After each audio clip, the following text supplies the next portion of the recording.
What's going on, friends? It's Anton Daniels, and I gotta have a conversation with you guys about Teach Henley because you see how the sun is hitting me. This is no finesse, no makeup, no filters, no none of that. This is 100% Teach Henley. I use it in the morning as soon as I get up, right after I pray and brush my teeth, jump in the shower, and I'm hitting the streets because you never get a second chance to make a first impression. So even though they're giving you 40% off your first order, 20% off for life, even though you may get a free gift, forget all that, right? Because we would do this even if it was full price because it's worth that much. I'm in the streets, I'm kicking it with people when I see Dusties everywhere. You don't want to be them. You want to separate yourself. And the way that you separate yourself is self-care. Ladies get it for the fellas. Fellas don't wait for the ladies to get it for you. I'm about to hit the streets right now and I'm feeling confident. I'm feeling great. I mean, I already got confidence, but to have that extra boost of confidence, knowing that you've taken care of yourself and you set yourself apart from all of the rest of the sheep that's walking around making bad decisions on a daily basis. And it's reflected in their actions. It's reflected in the products that they use. It's reflected in the people that they follow. And so if you're trying to level up, if you're trying to make sure that you look good, they're going to send you the pack. They're going to give you all of the instructions on how you're supposed to use it. Then make sure you get your Teach Henley. Again, 40% off your first order, 20% off for life. Get your free gift. Make sure you tap in with your boy Anton Daniels because Unc is never going to lead you wrong. I would never have you use a product that I don't use myself. Again, they've been rocking with me for a long time. Make sure you get your Teach Henley. I love you. I appreciate you. I'm going to holler at you guys later.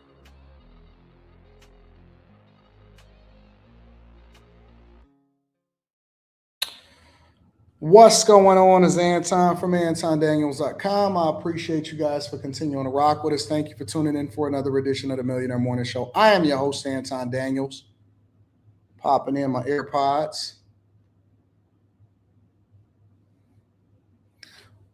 What up? What up? What up? What up? What up? Let me see if we can switch that over. Yeah. Yeah. We in here. We are in here like swimwear. Yeah. What up, family? Y'all want to know what my thoughts are about Tasha K, considering that I did an interview with her yesterday? I think this is going to be a pretty explosive interview. I'm not going to cap.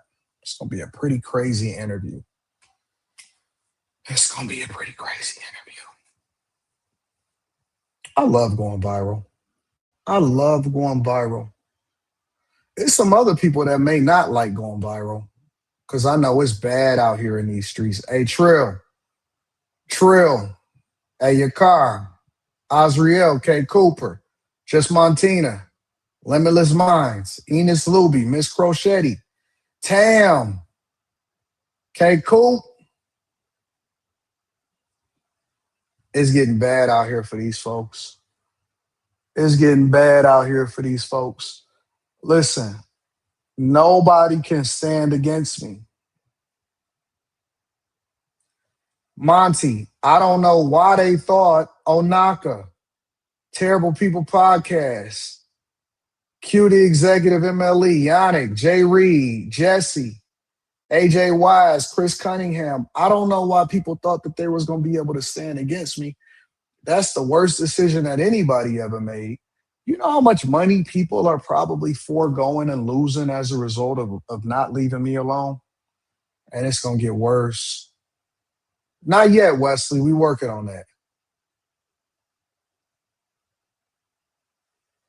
It's going to get worse. Honestly, hey, I heard them people on the other side, I heard they had to cancel a whole 2 month worth of shows.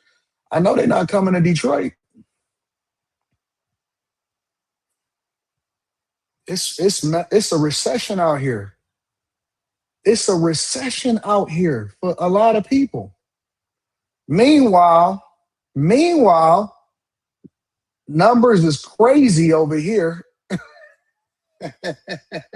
New deals on the table, new sponsorships, new deals, new numbers on the table.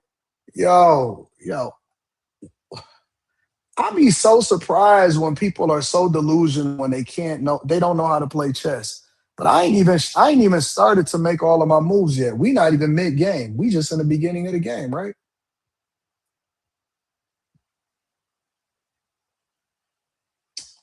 We not even at the beginning of the game. Yo. And you know what the worst part about it is? I see carnage everywhere. Not everybody is fighting. Y'all see that? Everybody is fighting. Everybody is in a war of words at this point. Everybody fighting, everybody trying to figure out what to do. And it's only February.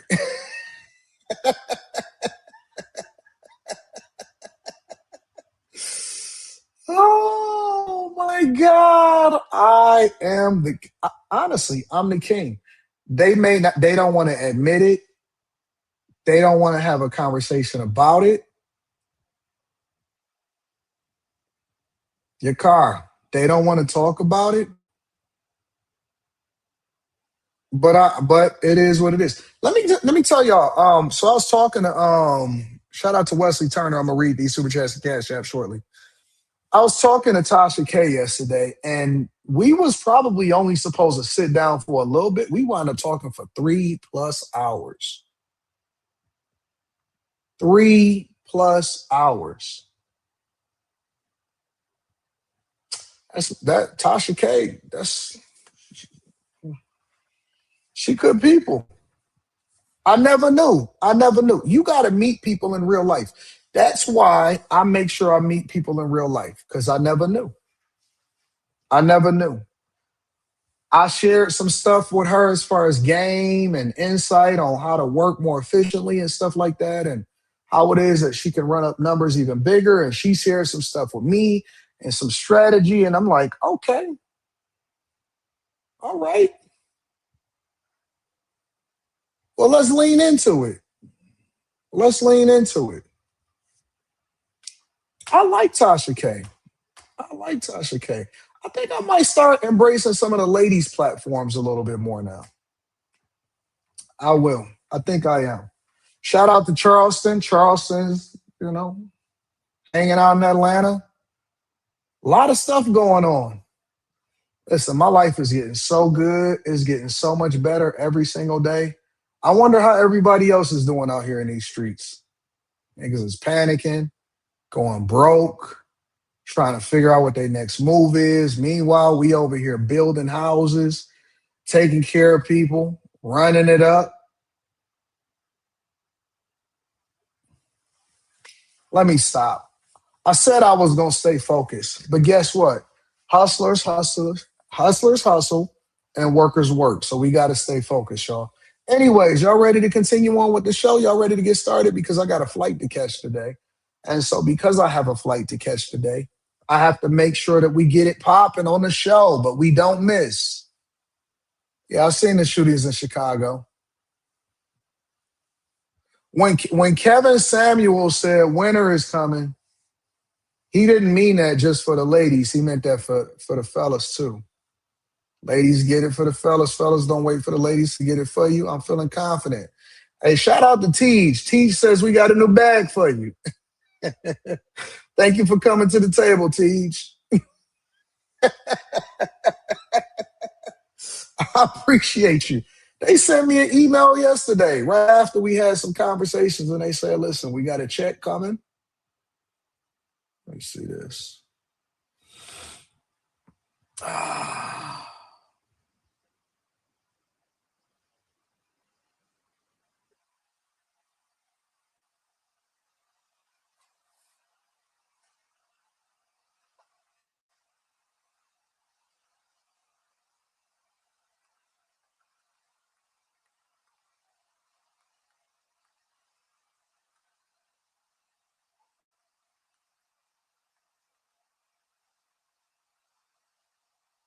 Give me a second.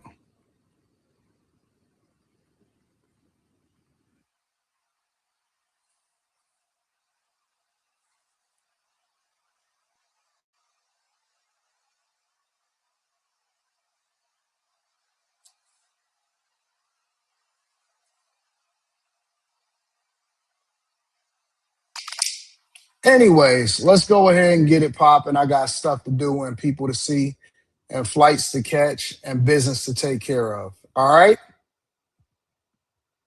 All right? AD, I don't appreciate the slander that's been put on your name, especially by black folks I used to rock with. I appreciate all that you do and the bag chasers and the people. Listen, first of all, make sure y'all tap into the Patreon and the bag chasers. Link is in the description as well as pinned to the top of the chat. Secondly, understand this. That's just the way that the game goes. People are going to turn against you, or they're going to try to leverage that in order to try to get their numbers up, in order to get their followers up, in order to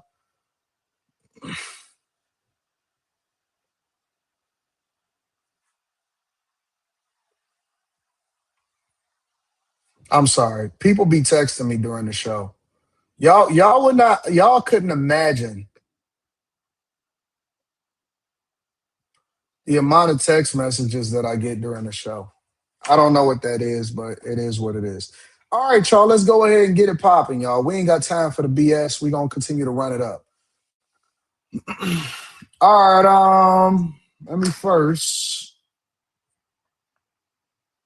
make sure I acknowledge the people on Cash App.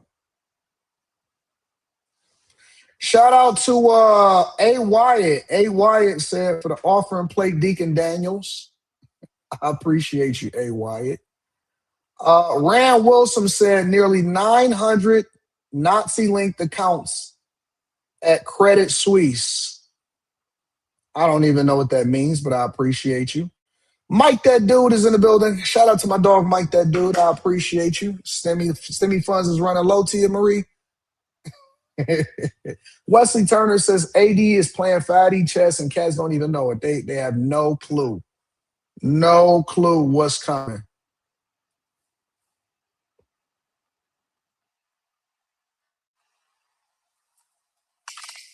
Enos Luby is in the building. Says AD, I was getting cooked in the live department on TikTok. I tried to call a friend, but your phone was busy. I don't know what you tried to call me for. I don't be on TikTok live. I'll be over here chasing a check. Y'all up here arguing with people? Are y'all out? Hold on. Are y'all out here arguing with people?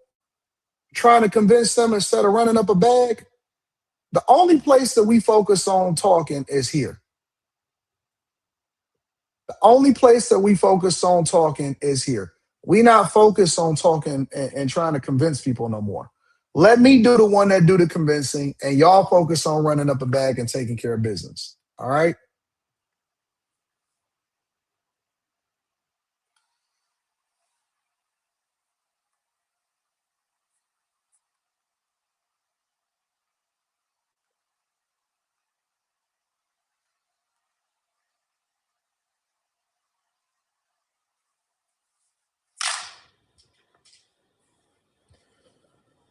All right, y'all, let's run it up. Where y'all want to start first? We got a lot of stuff to cover. Maxine Waters was arguing with Scott Bessinger. Washington Post layoffs. Ashton Hall is selling this stuff. Y'all don't know who Ashton Hall is. It's a dude that was pouring the water in the stuff and he would dip his face in. A lot of people did parodies of it. We'll talk about it. California is cracking down on human trafficking. The Savannah Guthrie is pleading for her mother. Let's do that one first. Sherry Shepard's talk show got canceled. Body cam shooting in New York and Washington Post layoffs. Shout out to my girl, Lady Shan. Lady Shan in the building. What's going on, Lady Shan? I appreciate you, baby girl. When you gonna come to the United States of America?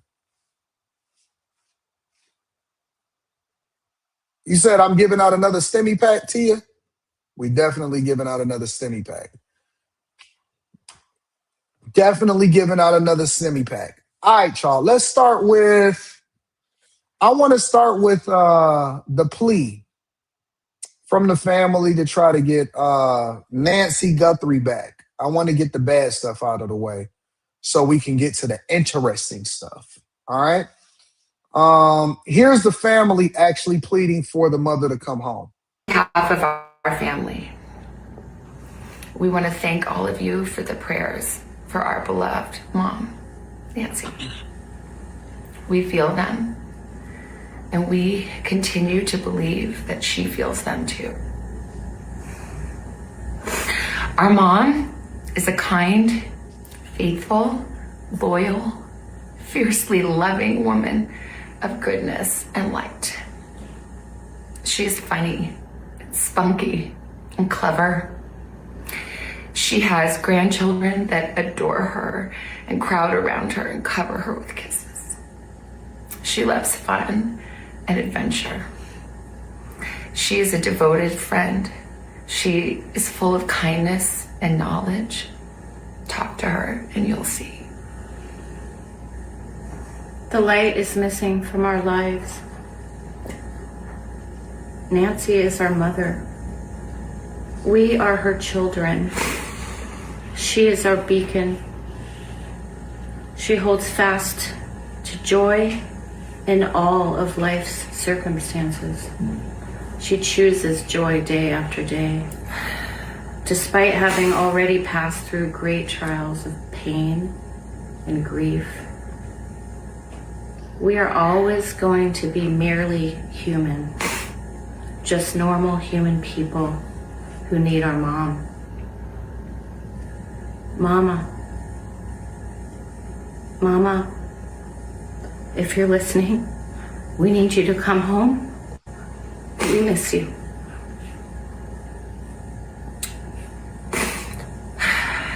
Our mom is our heart and our home. She is 84 years old. Her health, her heart is fragile. She lives in constant pain. She is without any medicine. She needs it to survive. She needs it not to suffer.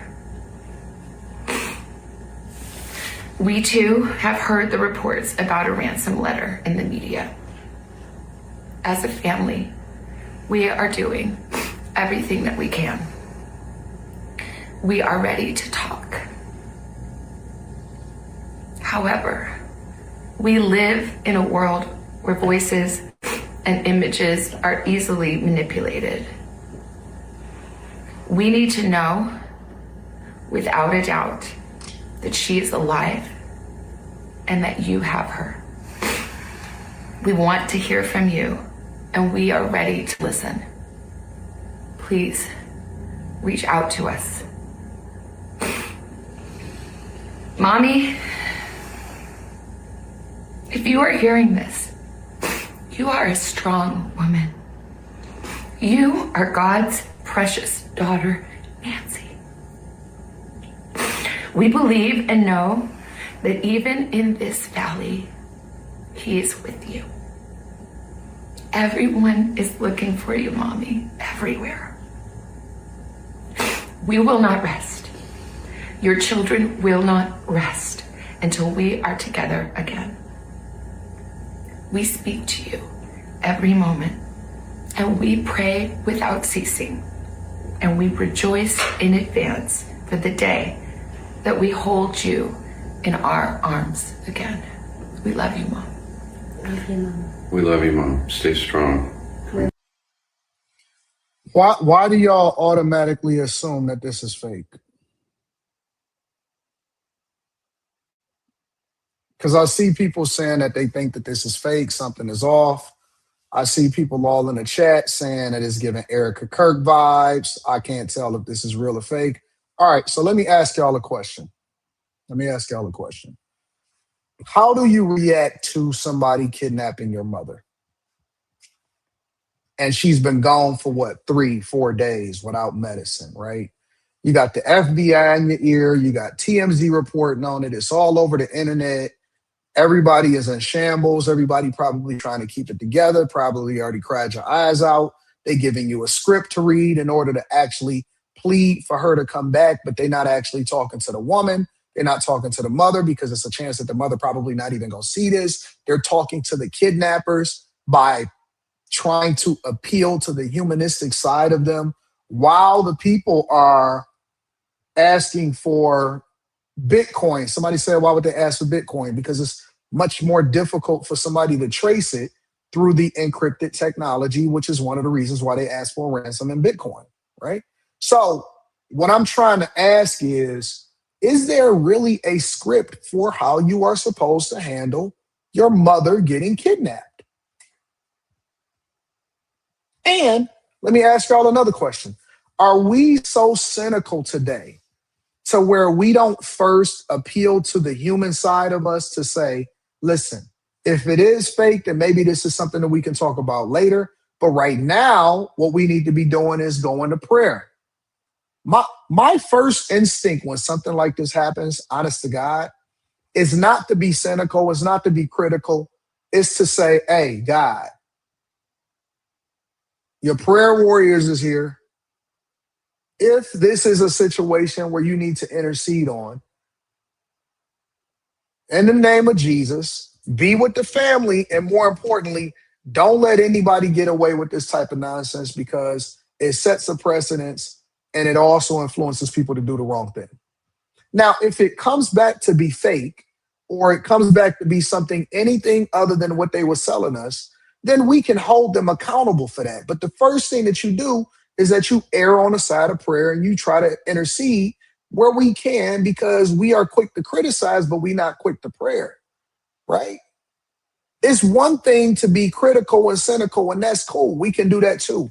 But at the same time, what does it hurt you to actually have a level of empathy or sympathy for a situation like this, where we wouldn't wish this on anybody? There's nobody in the earth, in the world, that I would wish for their mother to be kidnapped and held for ransom. I don't think that there's a script for how you would react to it. Some people are in shock. Some people will probably cry their eyes out. Some people would just be numb to it. Different people react to life circumstances, life events, and trauma differently. So how can you tell somebody how to react to something? You know what I'm saying? Like, this is not the type of thing that I think somebody would fake.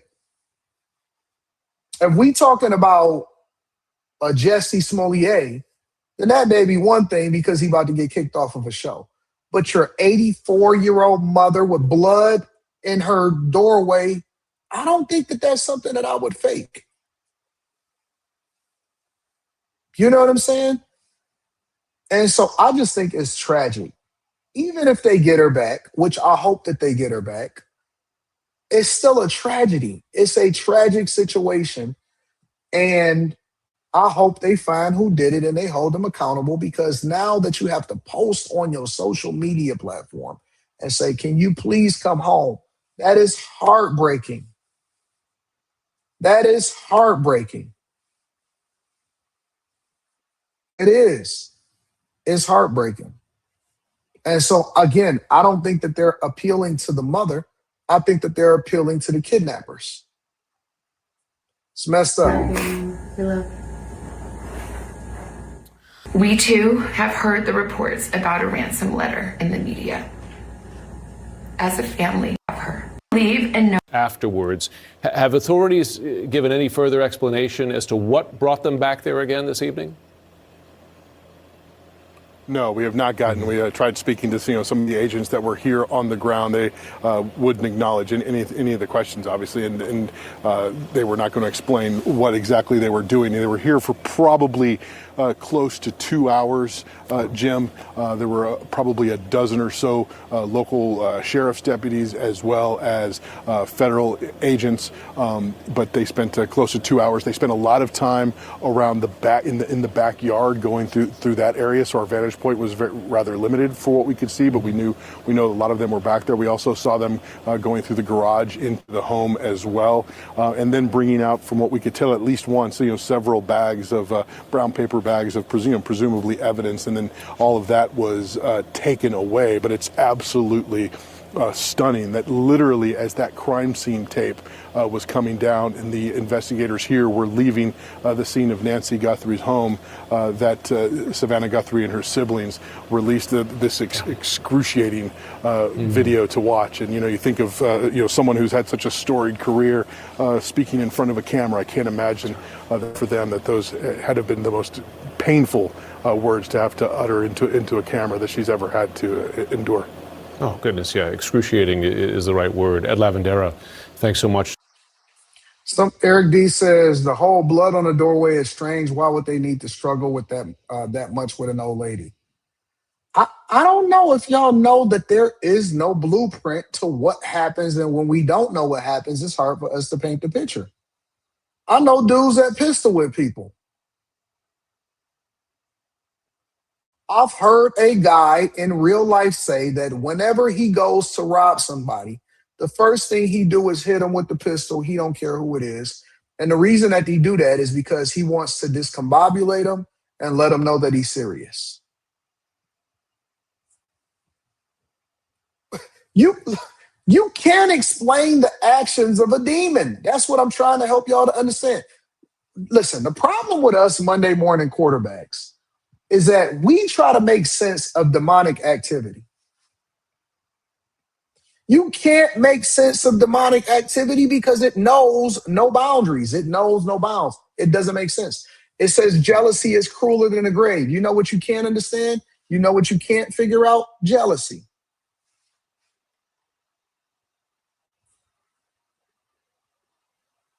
Have y'all ever tried to figure out why a serial killer is a serial? I'll give you another reason. Have y'all ever tried to figure out why a pedo is a pedo? What we doing? We trying to figure it out. We trying to make it make sense. Nigga, there is no rhyme or reason or logic. It's called demons. It's called greed. It's called evilness. It's called jealousy. It's called anger. It's called upsetting situations. It's messed up. It's straight up messed up. And again, I wouldn't wish this on my worst enemy. And so again, I pray for them and I hope that everything works out. Make sure y'all hit a like for the algorithm, subscribe to the channel, and turn on your notifications. Let me go over to the next thing. I want to head over to New York really quickly. Because there was a shooting in New York. Shout out to Saquon, says, I still can't believe I let you bully me into uploading a profile picture to YouTube. Bro, that's dope. You got on the polo Scully. What's wrong with that? So wait. We're moving into an age, Saquon, and thank you for your super chat and for uploading a picture. Says I was gonna post my pearly whites, but y'all made fun of niggas with gaps on Room 9 a few weeks ago. By the way, it's Stock Club today. Listen, I used to have a gap. I used to have a gap in the middle of my teeth before I spent that money to get my teeth done. Because I wasn't about to go put on no braces and no rubber bands and no Invisalign anymore. Ain't nothing wrong with, bro. Come on, man. Come on. Ain't nothing wrong. You know what smiling means? You know what smiling means? Smiling means happiness, joy, opportunity, good vibes. It means all of that.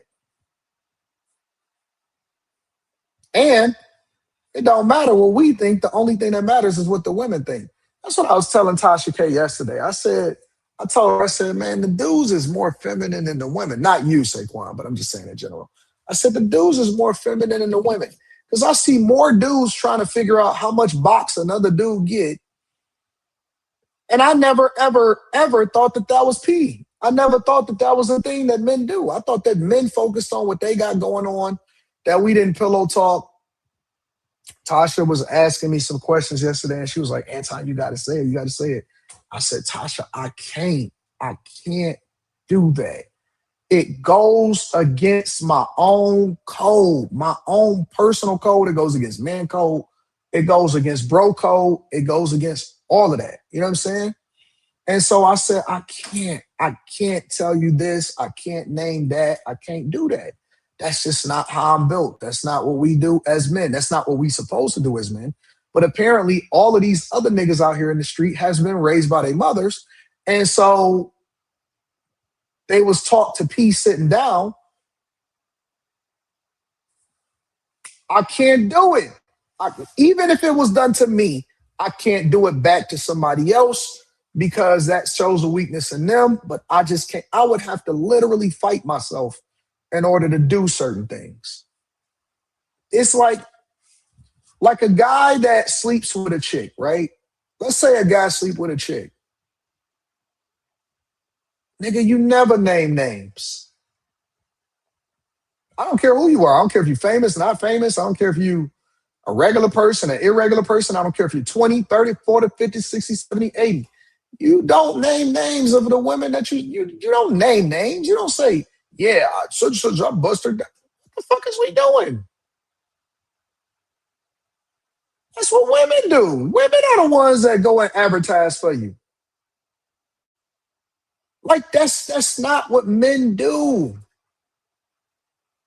Now, if you married to a person and you just have to assume that they have sex, so that's just a conversation, right?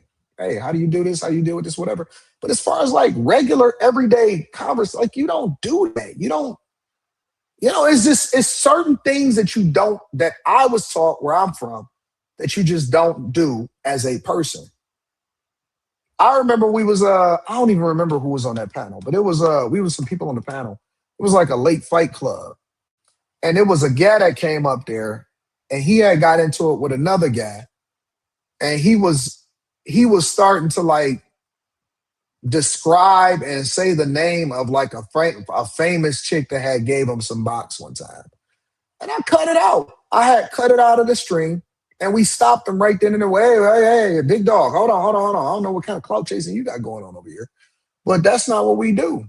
Nigga, if she gave it to you, then appreciate the box that you got and keep it G. Now the women got to start getting consent agreements from the men to make sure that these niggas is doing what they supposed to do.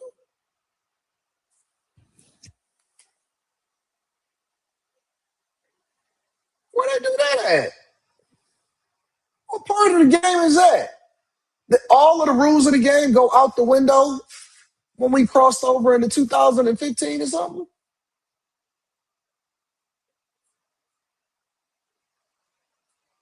You know what I'm saying? It's like, what we talking about?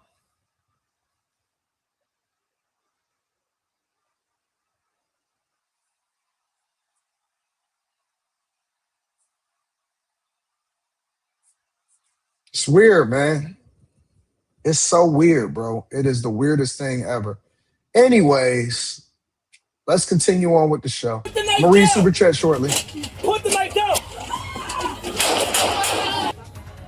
Chilling new video of the moment the NYPD says a young man charged at officers with a knife. Police opened fire. The 22-year-old survived but remains in the hospital. The case reigniting the debate over the response to someone having a mental episode. Anthony Carlo with the video and what the mayor is saying. Oh, you remember J. Ben? You remember J. Ben? Yeah, you remember. Okay, I just wanted to make sure it was somebody that's here that knows what I'm talking about. So you know I'm telling the truth.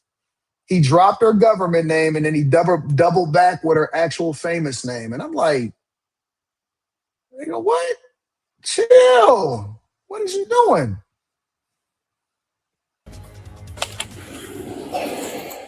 How you doing? Are you cold? You cold? Yes. Body-worn camera depicts NYPD officers being let into the home after the young man's parents called 911 about their son being in. That was a sign right there. I would have immediately called a red flag. I'm sorry, sir. What are these red shoes with the big bottoms on them, with the big white bottoms that's right by the door? What are these, sir? Are these Skechers? Are these Avias? I would have immediately drew my weapon as soon as I came in the house. As soon as I seen them shoes, oh no. Hey, coach, we got one. We got a crazy in here. We got one, coach. I don't think I've ever seen this brand of shoe before.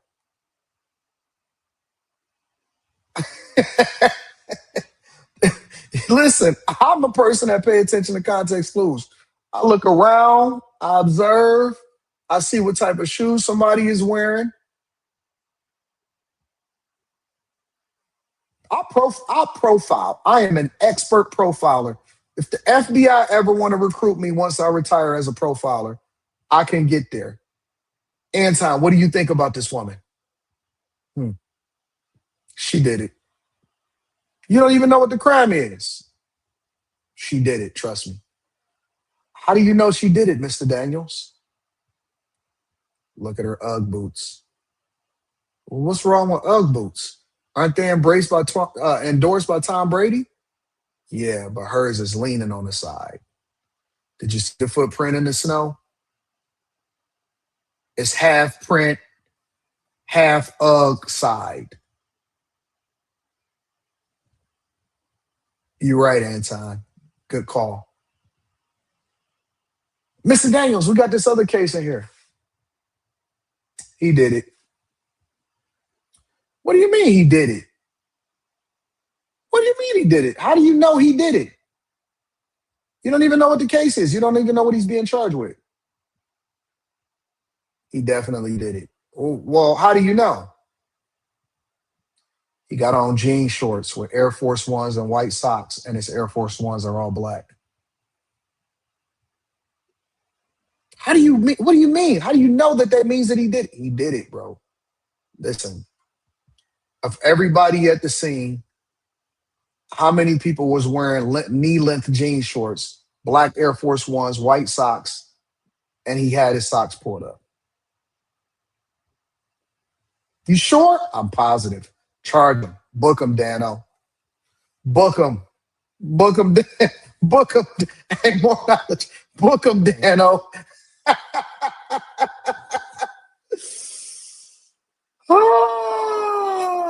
F-15 Golden Stripe Eagle says, AD, do you want a 1v1 fist fight? No, I want your girlfriend to suck my cock. That's what I want him. That's what I want. I want to sit back with my feet kicked up in the air, and I just want her to just lay your head on my pillow, and I'm going to just fall asleep. Oh. Have her go get me a hot towel, little nigga. Have her go get me a hot towel, little nigga. See, niggas like you that like to fight, it's niggas that don't mind defending themselves, and then it's a person that like to fight. All right? Niggas that like to fight, they girl always got their head in somebody else's lap. You know what I'm saying? Ain't nobody trying to be out here fighting with y'all. I'm trying to lay your head on my pillow. All right, cool. Well, then we all good. See, my audience gets it. For everybody that's new here, make sure you tap into the Patreon. Link is in the description as well as pinned to the top of the chat. My audience gets it. They understand jokes. They understand when it's not personal, and when they throw out something that I'm a return sender, I'm going to send it back to you. We don't get butthurt in here. We just have a good time. We have good, clean audience, good time. We ain't tripping off of this.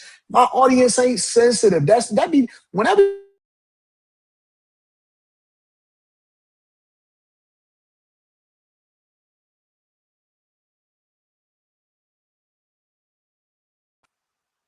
Let's get back to the show.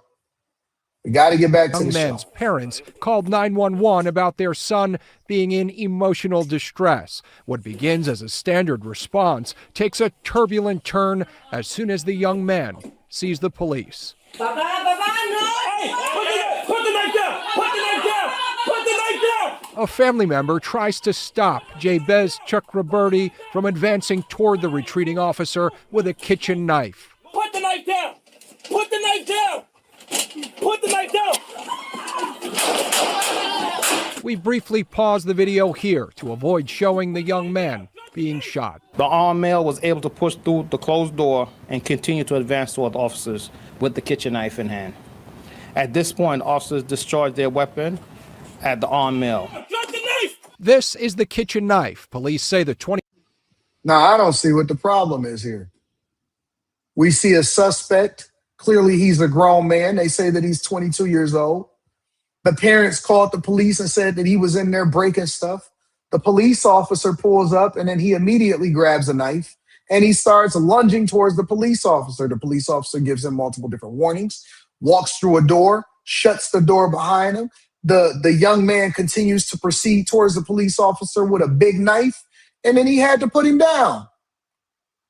This is the cleanest police shooting that I've ever seen in my entire life. I don't think that there's a liberal, a conservative, a black, a white, a Republican, a Democrat, a man or a woman that would disagree that this is a clean, justified police put you on the ground, and he didn't even kill him. He just disarmed him with a couple bullets. He didn't even shoot to kill. He just put him down, and then he called the ambulance to come and pick him up so that he can put him in the hospital. They didn't unalive him. They didn't unalive him. See, I got you, solution. You typed too fast, but I appreciate the super chat. You typed too fast, but I appreciate the super chat. They did not kill him.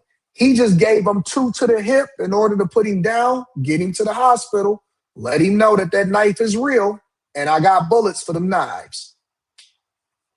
Appreciate you, F-15. He didn't kill him.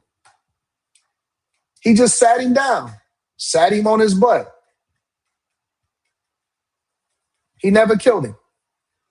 A 2-year-old was armed with on the morning of January 26th. But as Mayor Mamdani pointed out today, the encounter is more complex than what's on video. Jabez has lived with schizophrenia for many years, and this situation underscores just how urgently we need a different and more effective mental health response system that will be safer for New Yorkers who struggle with mental health concerns, for their families, and for police officers.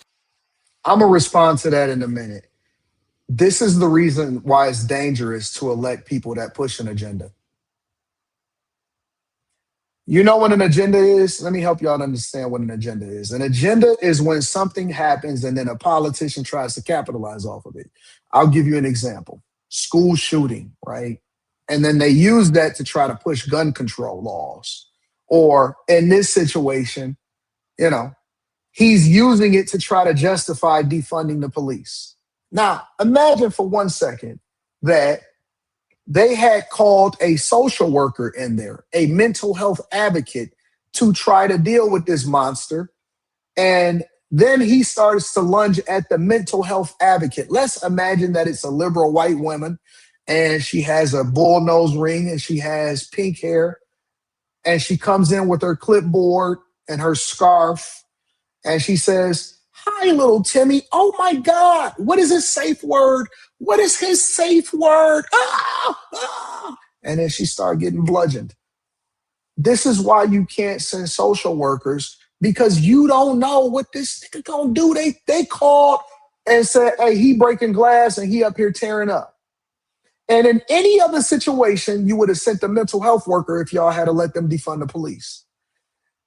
And then he would have pulled out a butcher's knife and went to town. Yet we have Zoran, don't mess with the Zoran Mamdani, Mr. Cardamom, saying that this is the reason why we need mental health advocates in place of police officers in New York.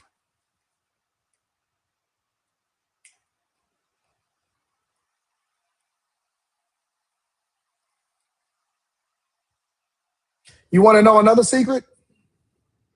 I'm going to tell y'all another secret. Let me play the rest of this video, and then I'm going to tell y'all I'm going to tell you an ancient Chinese secret.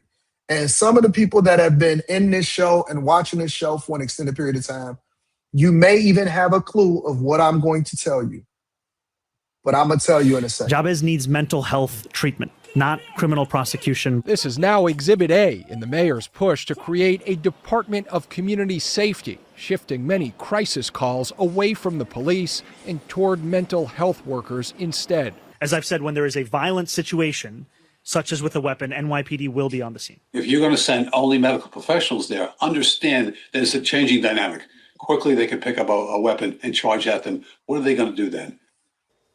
It's a heavily criticized proposal, and there are still many questions about what it would look like. The mayor says that's all the focus of internal conversations in developing this different approach. The family of the young man who survived says they called 911 for medical attention, and instead their son was shot in front of them. Mike Sade. Moving on, the mayor is really catching criticism from the family of this man and some activists. Here is how the mayor responded today. In meeting with the family, in visiting Jabez at the hospital, and in viewing this footage, it is clear to me that what Jabez needs is mental health treatment. Mayor Zoran. Listen. Your car knows me well. All of this fake mental health bullcrap, that's not the solution. All of this, oh, he breaking stuff, let's use safe words. I was sitting in the airport the other day and I seen somebody acting like they had a problem. And I said, that's your son? He said, yeah. I said, he running around terrorizing people right now. Yes, he has. I said, don't worry about it. I said, watch this. I started pulling off this. This is the look of the son face. First, he running around terrorizing people. Then I pull this off. This is honest to goodness. I did like this. I said, he said,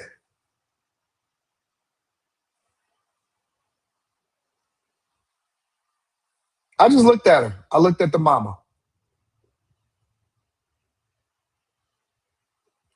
All of this fake mental health bull crap, I don't believe in that. And call me crazy, call me deranged, call me extra, call me whatever you want to call me. But my grandmother and my mother taught me how to drive the devil away from you. All of a sudden, they get uncrazy. Snap right on back into consciousness. For some reason, somehow, the devil is gone. The devil's still in you. No, the devil gone. All of that tough talking, all of that, I'm going to go and do this to people.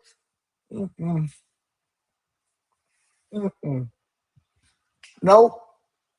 And I know on room 9 and after hours, we're going to be on room 9 and after hours today.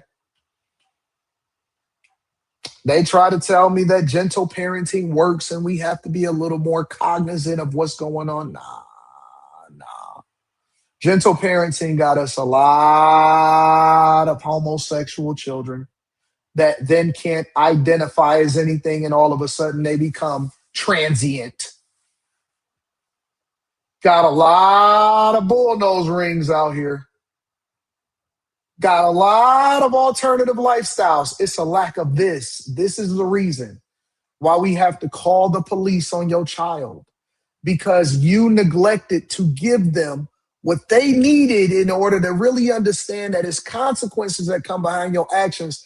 And you keep on taking them to all of these fake therapies and all of this other stuff and all of this nonsense that ain't got nothing to do with nothing. And all they needed was some good old love, some discipline. This is what they needed. They needed a little bit of this and they would have been fixed. They would have been fine. They would have went to college. They would have gotten married. They wouldn't have had no children out of wedlock. They wouldn't have been acting crazy. Now we got all kind of, you can't pay attention to school, ADHD, you drooling at the mouth while at the same time licking somebody else's butt. It's like, what is all of this fake shit that's going around that's infecting people and telling people that they crazy? How is it must be a food. No, nigga, it ain't the food. It ain't the food.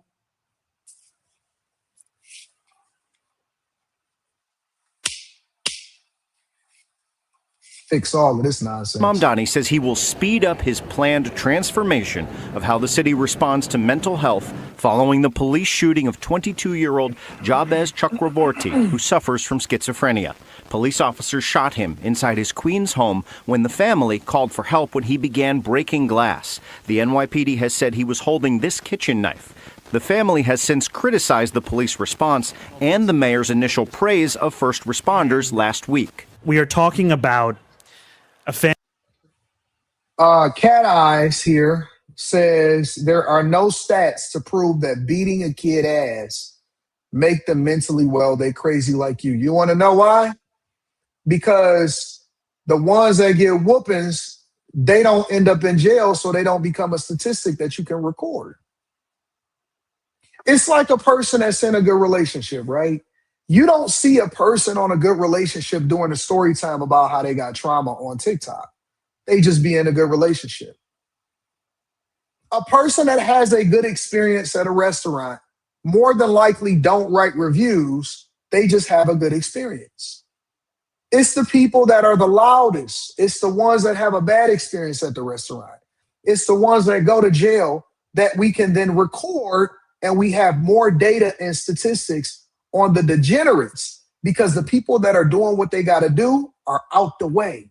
The ones that got a little bit of some leather, you don't see them because they doing what they supposed to do. They're good human beings and adults that take care of their business and don't commit crimes. That's why. I don't need your data and statistics. I don't need you to come behind me and tell me what it is that you think is going on. I know it worked. You know why? Because it worked on me. It worked on my brothers. None of us ended up in jail. All of us is doing what we supposed to do. It worked all the way down the lineage, and ain't none of us got no crazy.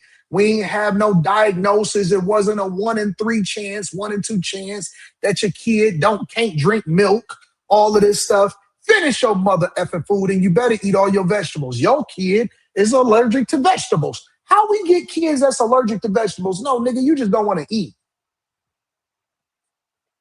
All of a sudden, kids is allergic to vegetables. How you allergic to leaves? Every time you put a vegetable,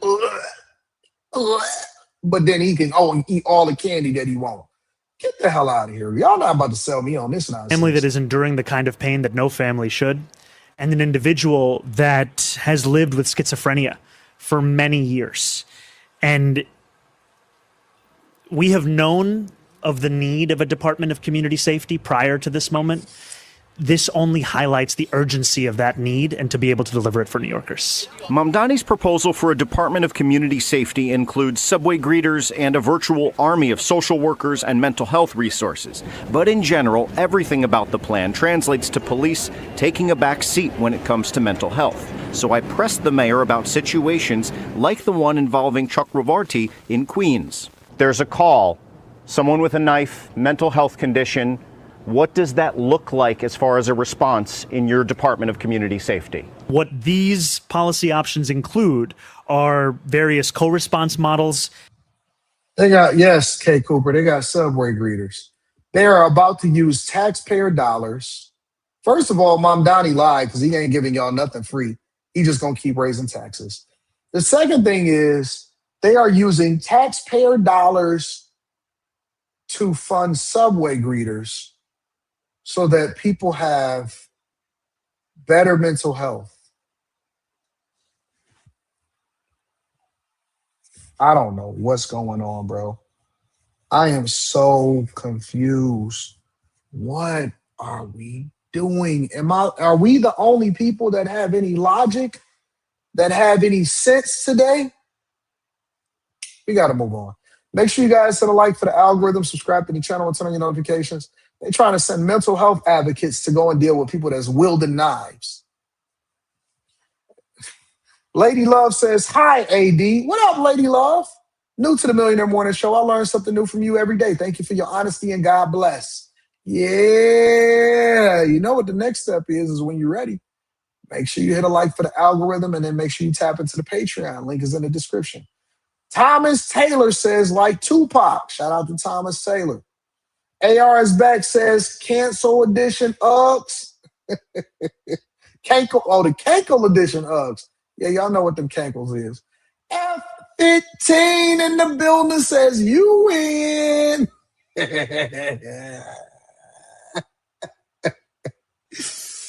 Shout out to my dog, F15, Golden Strike Eagle in the building. I appreciate you. Thank you for the 100 ball.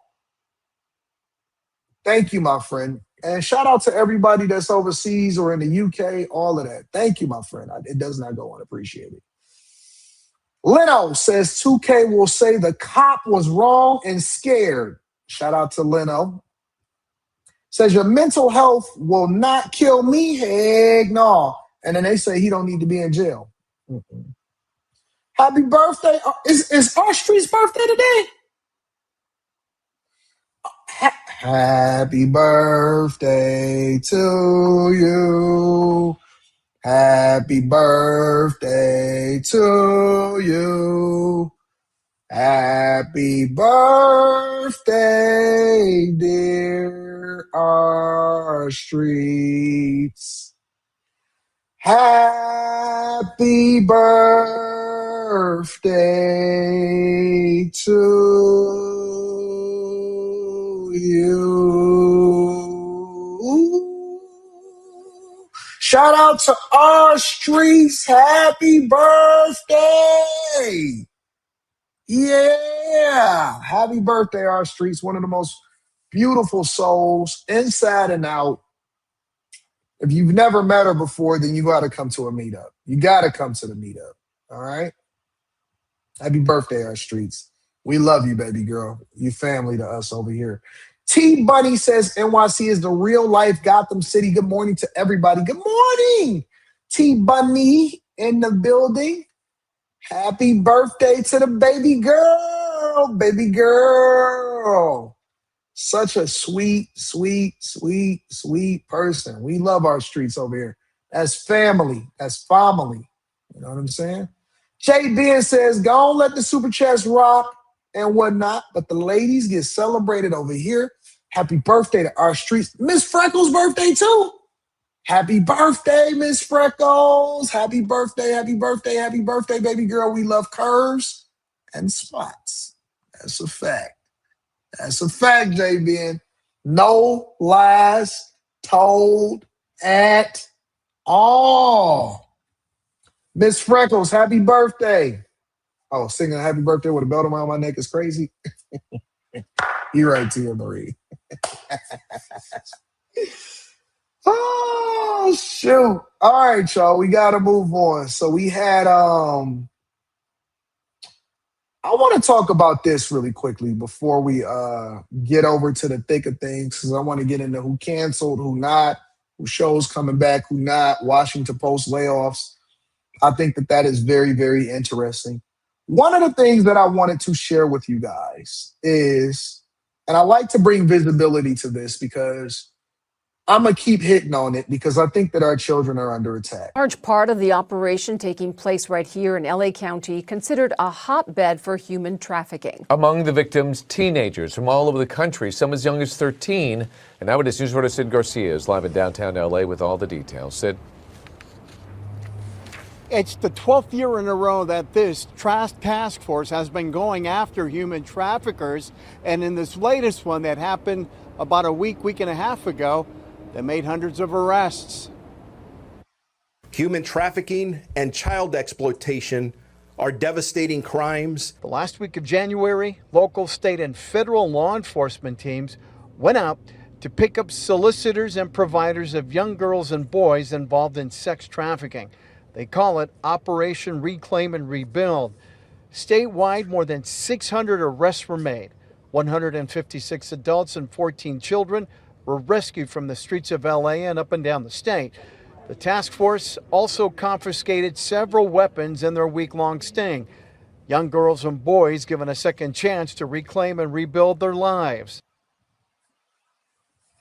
I will stand on this to the day that I die. I will stand on this to the day that I die. I don't understand people that pay for street box.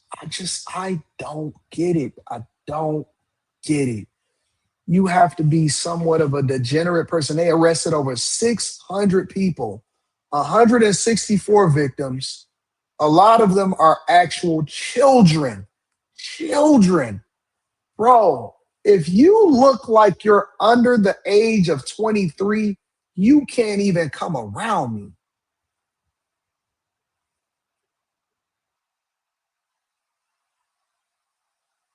If you look like you are under the age of 23, you can't even come around me, bro.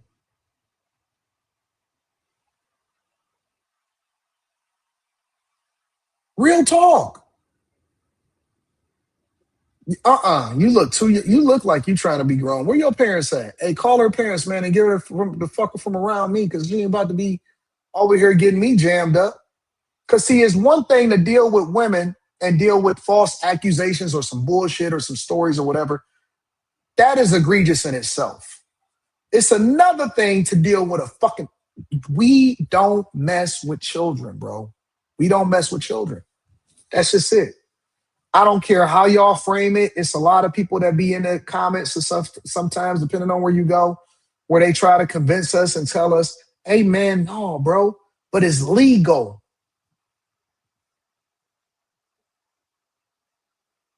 And it's a lot of these niggas. These niggas is real good. Bro, these dudes is pulling up in a pickup truck. They're pulling up in a pickup truck, and they picking up people.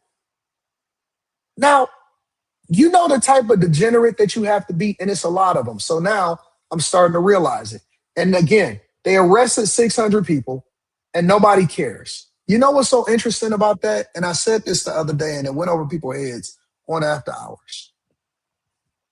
We don't have to worry about Jeffrey Epstein, because most of y'all will never, ever, ever get invited over to the island, because you niggas is too old and they don't like your kind. But we got worse people than Jeffrey Epstein right in the hood, and we drive by them every day. We don't call the police. We see little kids walking up and down the street, selling box, getting pimped out. Nobody says anything. We know exactly where the hustlers and the people that are taking advantage of these little kids are. We see niggas, it's a whole culture, and it's been happening for decades, where women that are in high school, and we calling them women, I'm calling them women now. Girls that are in high school regularly have an older boyfriend, and that nigga come and pick her up every day from school, and he be knocking her down, and nobody says anything. Nobody.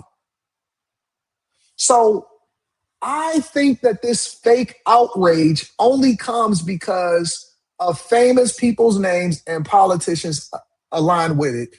I don't believe that the most people actually care about young people and whether or not they're getting finessed out of their box. I don't believe it. I don't believe it. It's nothing that you can tell me that would convince me otherwise, because on a local level, we see it happening every day and people normalize it.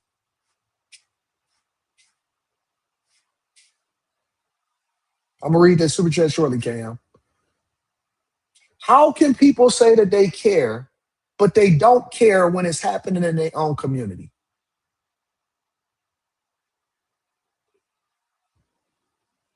I don't believe it. You don't even check your homeboy when he say something inappropriate when he looking at a little kid. Hey, man, you know she only 15? Shit, she look grown to me. Hey, hold on, dog. What kind of shit is that? Hey, man. Hey, dog, you got to get out my car, bro. I can't even fuck with you, bro, because if you on that type of time, we ain't nothing for us to talk about. That's the way you handle that. Man, what you mean? What? Nigga, that's crazy. You know we got daughters over here, right? No, but you just an enabler. You just go along, get along. We got so many go along, get alongs on the internet and the comments and real life. Is so many people that are complicit. Unless it's a Black Lives Matters issue, then they want to have this conversation and say, an atrocity on anybody is atrocity on everybody. It's not that all lives don't matter. It's Black Lives Matters. If you don't say anything, if you don't stand up for something, your fault or anything, they throw every kind of saying in there until it actually applies to little kids. And when it's little kids, and don't nobody say nothing. Y'all nasty, bro. You're nasty. You're nasty men. You're nasty, nasty, nasty people. And I'm the only person, apparently, that's on the internet that's willing to say something. Because if it ain't about a Jeffrey Epstein file, then we ain't got nothing to say. Survivors need care. They need time. They need a chance to rebuild their lives. And our partnerships with these organizations are what allows those individuals to reclaim their lives and rebuild their lives. There's a number of service organizations the deputy chief alluded to that help the victims of human trafficking start over and rebuild their lives. These groups work hand in hand with law enforcement to help survivors of human trafficking.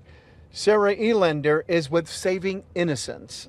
Because together we create something far greater than the sum of all of our parts.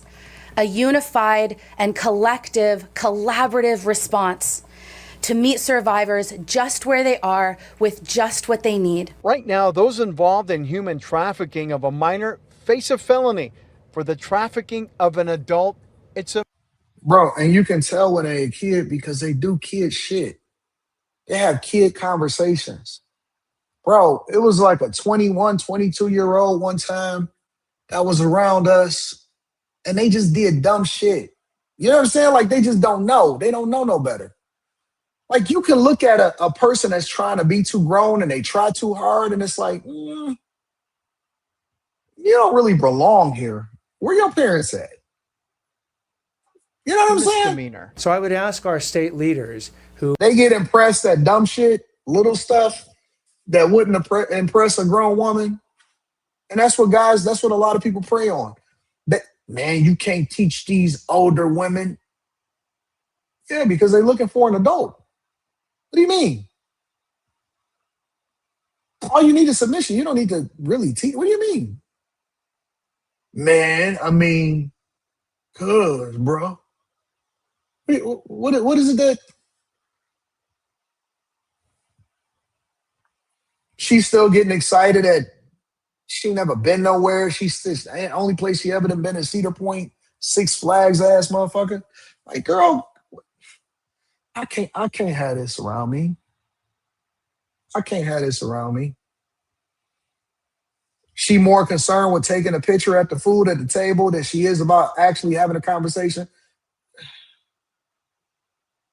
Every time you go out with her, you too old, nigga. She doing this on the food. She got to hurry up and post it for her friends and her stories. She keep taking pictures like this. Nigga, get that hoe out of here, nigga. What you doing? Where her father at? Where her mama at? What time she get out of school? You need that type of shit around me? You talking about? Every time she take a picture. Scroll up her Instagram. Go to her TikTok. Hey, man, what you doing talking to this? How old is this chick, bro? That's your girlfriend? Who actually created the felony dealing with minors involved with human sex trafficking, to also go ahead and make it all of human sex trafficking is a violent and serious offense. So if you suspect human trafficking may be going on where you live, or you may know a victim of human... I'm going to do a stand-up show for y'all one day. I'm going to knock that shit out the park. It's going to surprise y'all. I'm better than these comedians. I'm better than them. They just rude. They don't know how to actually crack. Man, give her.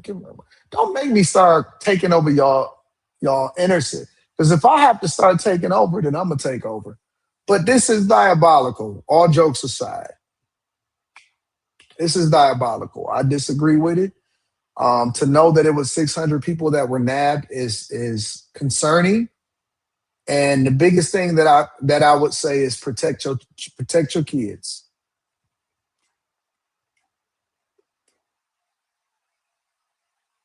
Protect your kids. Protect your kids. Make sure you hit a like for the algorithm, subscribe to the channel, and turn on your notifications. I said go to the shows, take over the comedy sector.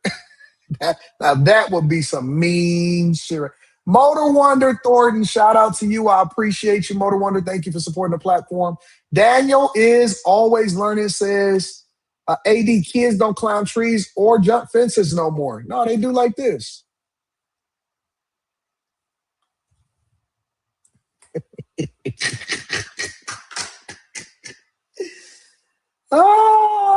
Wesley Turner says, this reminds me of The Sound of Freedom, one of the most difficult movies to watch, and it was based on real events. Crazy, bro. Cam Conversation says, peace. Any thoughts on nationalized elections? What do you mean by nationalized elections? You got to explain to me a little bit more. A little more. I don't know what you mean by that. I don't know what that means. I'm sorry. Daniel says, the end like beginning, before, after Noah flood, it was child sacrifice everywhere. We back at it as grown men, all to say a kid has to keep it moving. Shout out to you. I appreciate you. What up, P. Shank? Good morning to my girl, P. Shank, in the building. I appreciate you. Riri says the Dems cry about the Epstein files and defund ICE when they have immigrants in the country doing the most. Isn't that Maxine Waters' district? Older women be taking pictures of their food as well. Yeah, that's true, but it's not as egregious. You know what I'm saying? It's okay to take a picture or post it on your story or something like that. It's one thing to just do it, but it's a certain way that they do it. You know what I'm saying? I remember when they first discovered boomerangs.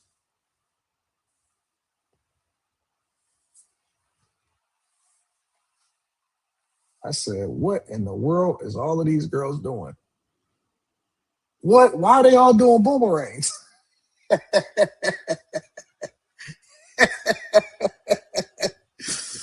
Oh, man. Y'all still do boomerangs?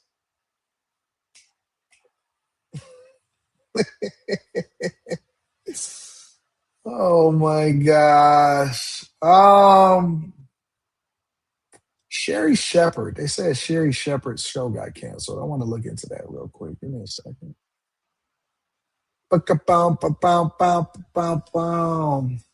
Nicki Minaj chastises, I'm sorry, Jasmine Crockett chastises Nicki Minaj? Well, let's talk about that first.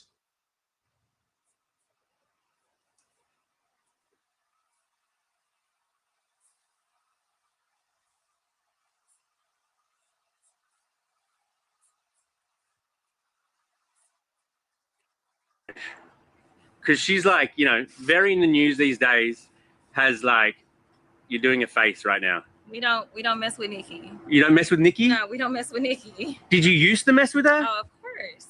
I mean, you had to, but I will be clear. I have always loved Cardi more. Okay. And clearly my instincts were right to love on Cardi more than Nikki.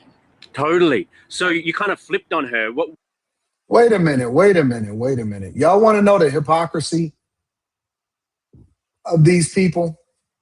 Y'all want to know the hypocrisy of these people?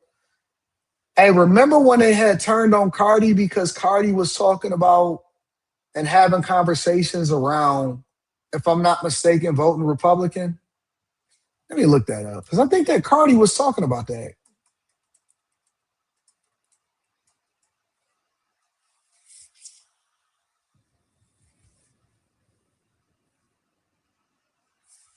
Until they paid her, right?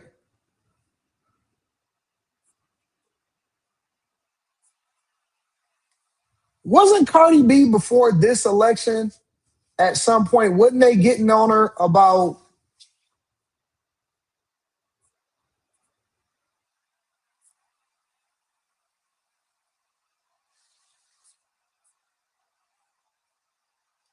I don't even remember.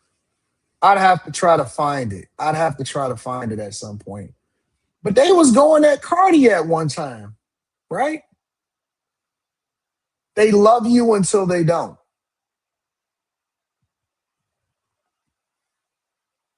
They love you until they don't. You know what I'm saying? Like, people are so fickle, bro. People are so fickle.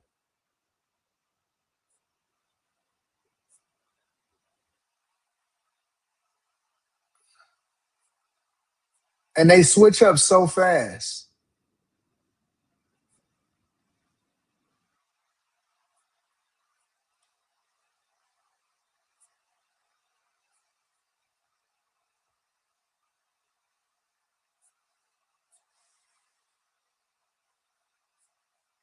I don't know. I could be wrong, but let me hear the rest of what she got to say, and then we're gonna come back to it. What was the moment you decided that I just can't anymore? I just don't do sellouts, especially in this moment, right? Like things are too serious. There are too many people that are being harmed. And especially with her being an immigrant, then deciding to go and cozy up to this administration that is specifically putting targets on the backs of immigrants and anyone who stands with them. Even if they're US citizens, they can catch a bullet. That is wrong. And I don't even understand how you can play with it and pretend like it's anything but wrong. Why do you think she's doing it then? Listen, I don't know if it's because she looking for some papers for some people, or if she's looking for them other papers, because I hear that she got family members that's got a little, a few little issues, right? And This is the typical Black woman response, and this is who we support as a culture. Typical Black woman response, and this is who we support as a culture. The minute that you then say, listen, I changed my mind, or this is who I always have been, I'm actually not aligned with what it is that y'all stand for and what y'all believe in. Diversity, equity, and inclusion goes out the window. They believe diversity and they always want to see faces and Black faces in certain places until they don't agree with you. Then it was, oh man, I always rocked with Cardi anyway. I heard that your family members are a little certain way. How come you didn't have that same energy for me when you thought that I was quiet or you thought that I was a Democrat? That's why I don't mind making people upset, because you know what happens when people get upset or when people disagree with you? They show you who they truly are. That's how you get to expose the snakes. You got to rattle a couple cages. That's how you figure out who really with you and who not with you. And that's why you got to keep your grass cut low. That's why you got to keep your grass cut low. When me, it's funny, I was talking to Charleston yesterday, because he here in Atlanta and he doing some stuff, right? And it's so funny, because even with me and Charleston, like when we had our disagreement with us. But when it came to outsiders, which, we in great spaces now, but when it came to other people saying stuff about us, it was like, but wait a minute, you can't say nothing about the homie. You know what I'm saying? Like, we don't switch up for you. We may have a disagreement as brothers, but we don't switch up for you. That's a visible example I'd like to use in order to emphasize that. But these celebrities is fake. They don't really rock with you. They don't love you. It's all clout. It's all visibility. It's all to see if they can get a click. It's all to see if they can get an endorsement. It's all to leapfrog off of your platform in order to rock out with you. That's why I don't consider myself to have any friends. It's a few people that's really close to me. But as far as like these extended people, somebody said, AD, are you going to the game tonight? The game where? In Detroit? I know Detroit got a game today.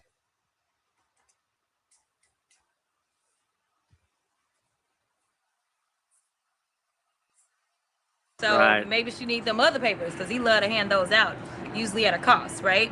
But going after people like Don Lemon, who I love dearly, of course just wrong. Like, she's just on the wrong side of history. So I hope that people remember all of this when she comes back and she's broke and she's begging for money and support, because something tells me MAGA ain't gonna do it for her. If Nikki came out with like, a summer jam and you couldn't not bop your head to it, do you think you'd still have to turn it off when you're in the... Oh, the Hawks versus the Jazz? No, I'm not going to be at the game because I'm catching a flight today.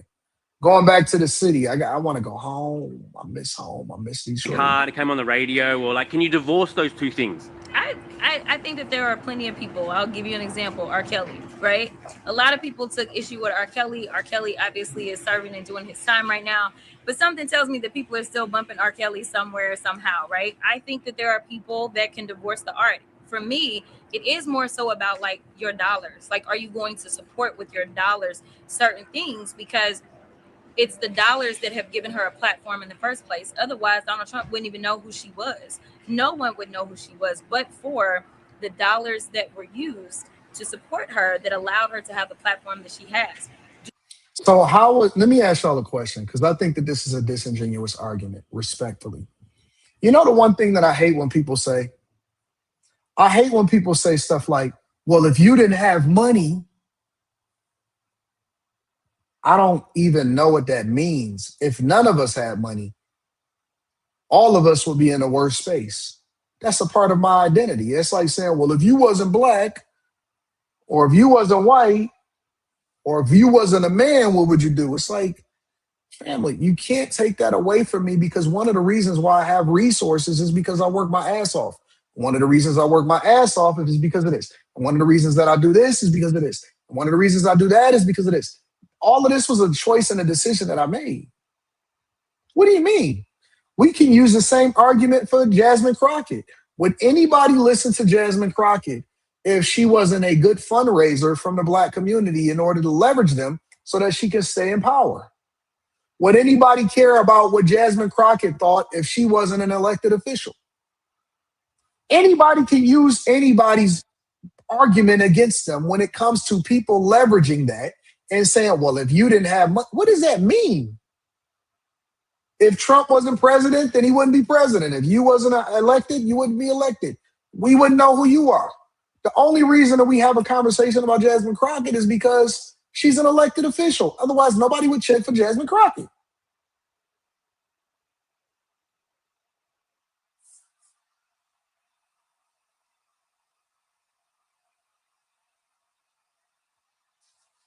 I love it when this guy's, he's a dusty, but I like to interact with the chat. Somebody says, Anton, we remember your early videos and you was not about money and talked very differently. You're wrong. I always was about money. I always talked about money, and I always shared my lifestyle. Early in my videos, I was showing y'all when I was buying the Jeeps, the Lexuses, the Lexus, the Cadillacs, the places that I visited. I showed y'all me going all over the country and overseas. And this was way before we ever even started talking about relationships and stuff. Now, there's certain things that I couldn't talk about because I was still in corporate America. But let's be clear, nigga, I always talked about money. I always showed money, and I always had money. Even when I was limiting the amount of money that I was spending on myself, my bank accounts was always accounting, nigga. As long as I've been on the internet, I always had money. I went broke in 08. That was way before I started getting back bread. Now, I didn't start spending money until after my father died, because then he was the maintenance guy at the facilities that we were living in for free, because I didn't have to spend any money on my housing. So then when I had to spend money on housing, I'm like, okay, well, then I guess I'll break out then. And I always show receipts. Clips on YouTube, you clearly said you wasn't all about money. I'm not all about money right now. It don't mean that I don't bad chase. See, this is the problem with people. They don't have good comprehension skills. They think you're a monolith. And I will tell y'all something else.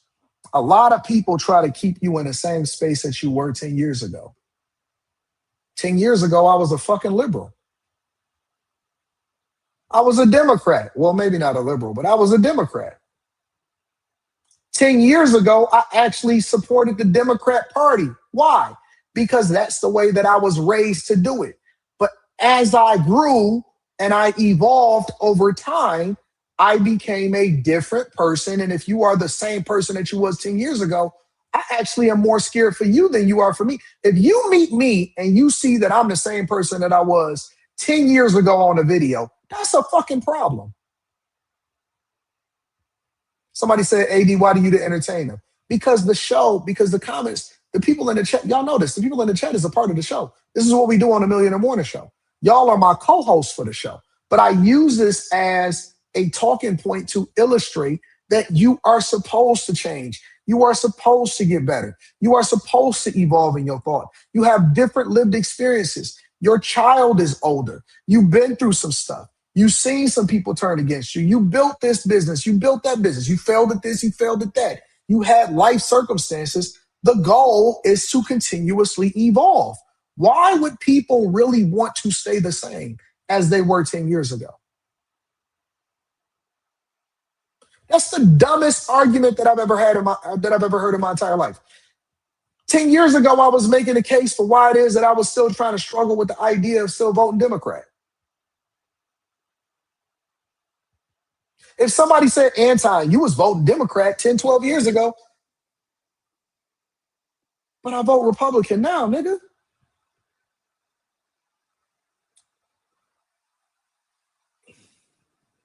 The only people that I know that still are the same is the ones that think like Al Bundy still telling you about the 4 touchdowns that they had at Polk High. Nigga, we not in high school no more. Guess what? I was the man in high school too. And you ain't never seen nobody, and I graduated with 2,000 people. You ain't never seen nobody that went to school with me and said Anton was a cornball in high school. I loved having a good time. I still did my work to make sure that I graduated, but I was still fucking your bitch, nigga, all day long. But guess what I don't do? I don't go back and say, man, I was the man in high school in order to try to prove to niggas that I was the man in high school because I'm fucking 43 years old. Why am I still talking? Why is niggas still talking about high school? And that was 25 years ago. 25 years ago.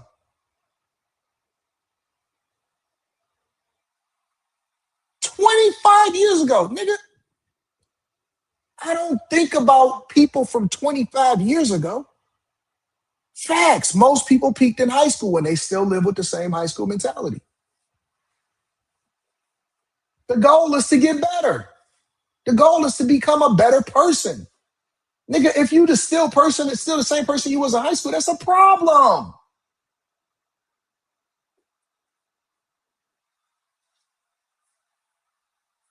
And yes, we still love the hoes. Our eyes work. Our eyes definitely work. We still love the hoes. We just not gonna lose no money over them. We smarter, we wiser. We not gonna let the box of lighters get in the way of the bag chasing. That's the difference. We find reasons to do the right thing, and the justification for that is I'm not losing no money on no hoe. I ain't got time to be wasting on you when I could be focusing on running up a bag. That's the difference. We like them, but we don't need them. We focus on the thing that's gonna add the most value to our life. So we have them around until they become a distraction and we get rid of them because we gotta work. That's the difference between you and me, is that I don't have my balls snipped. So I don't have to temper or taper off what it is that I think about what it is that I say. We love the hoes and we love having soft women around us. Absolutely we do. But guess what we ain't gonna do? We not gonna let them get in the way of our money. And if you got real ones around you, then they don't even want you to make sure that that they in the way of the money. That's the difference.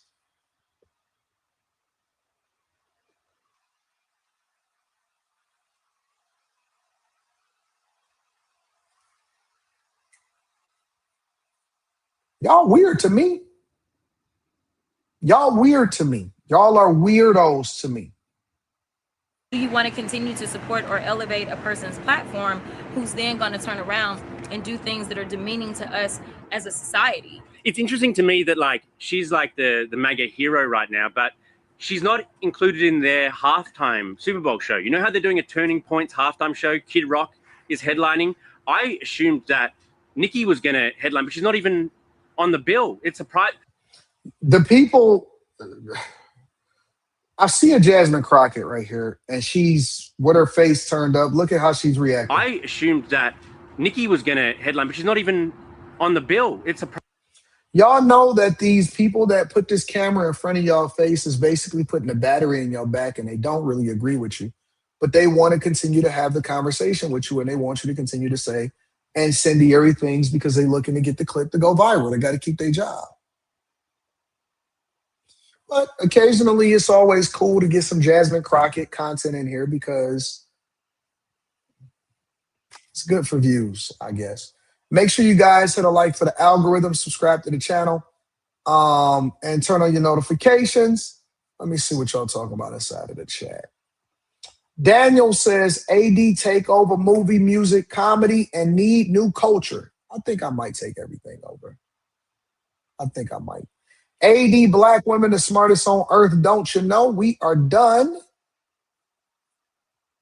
Sly, what up, Sly? Says women ask for advice, then claim that I am sexualizing them when I tell them to cover their bodies when posting on public platforms. Accountability is indeed their kryptonite. Shout out to my dog, Sly White. Cam Conversation says Trump pushing for a federal takeover of elections.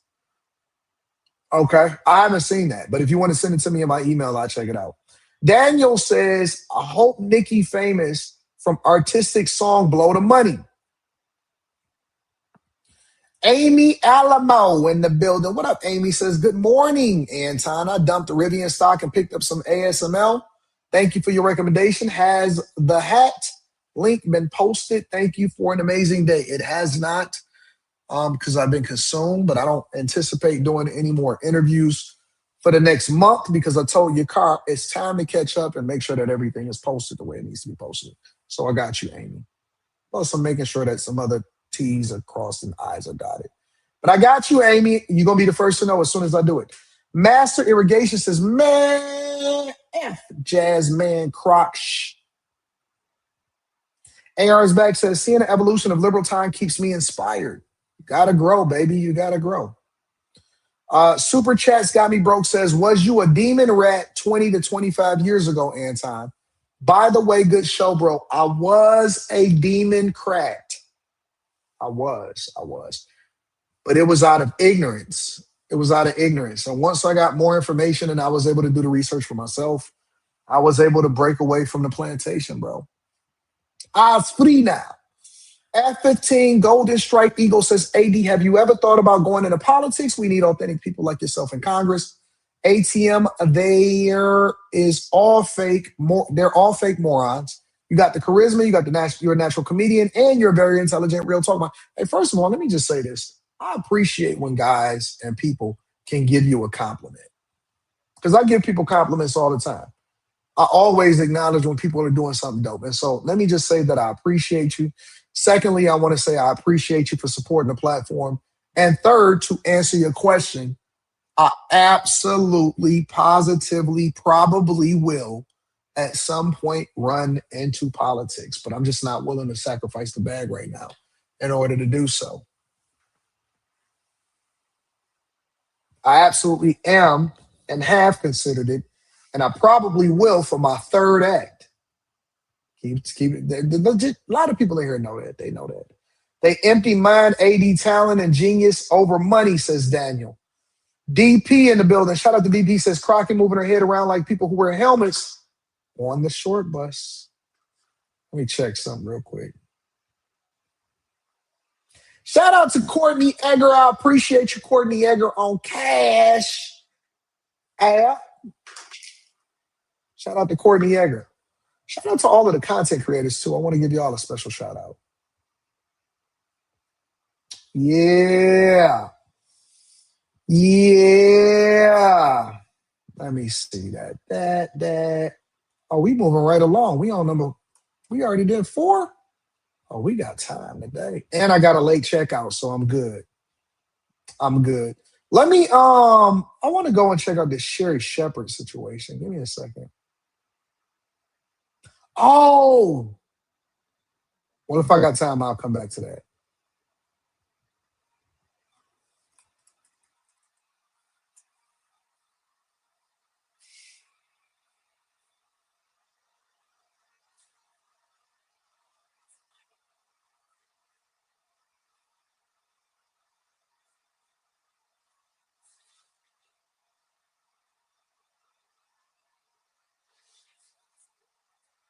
Give me a second.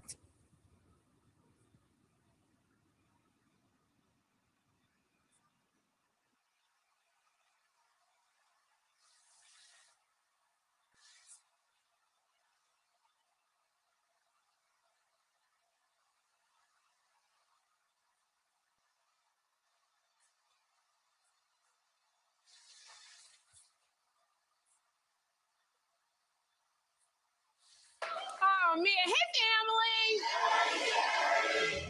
Sherry Shepherd breaking her silence on her talk show's surprise cancellation, not on air, but on Instagram, telling fans, "I am completely overwhelmed by the outpouring of love for me and the Sherry Show," alongside a carousel of kind comments that flooded her feed after the news broke. I think that people find me relatable. I'm that friend that you'd hang out with at the bar. I'm the cousin.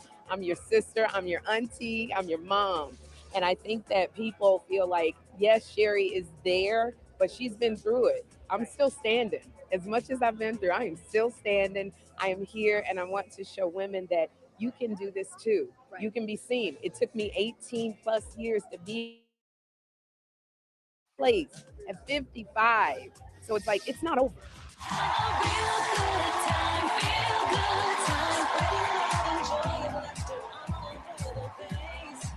The production company behind Sherry's show, Debmar Mercury, announced it had to pull the plug on the talker late Monday, suggesting daytime TV's become too expensive to keep up with, but promising to explore other platforms for the series, and confirming they'll keep making new episodes until the fall.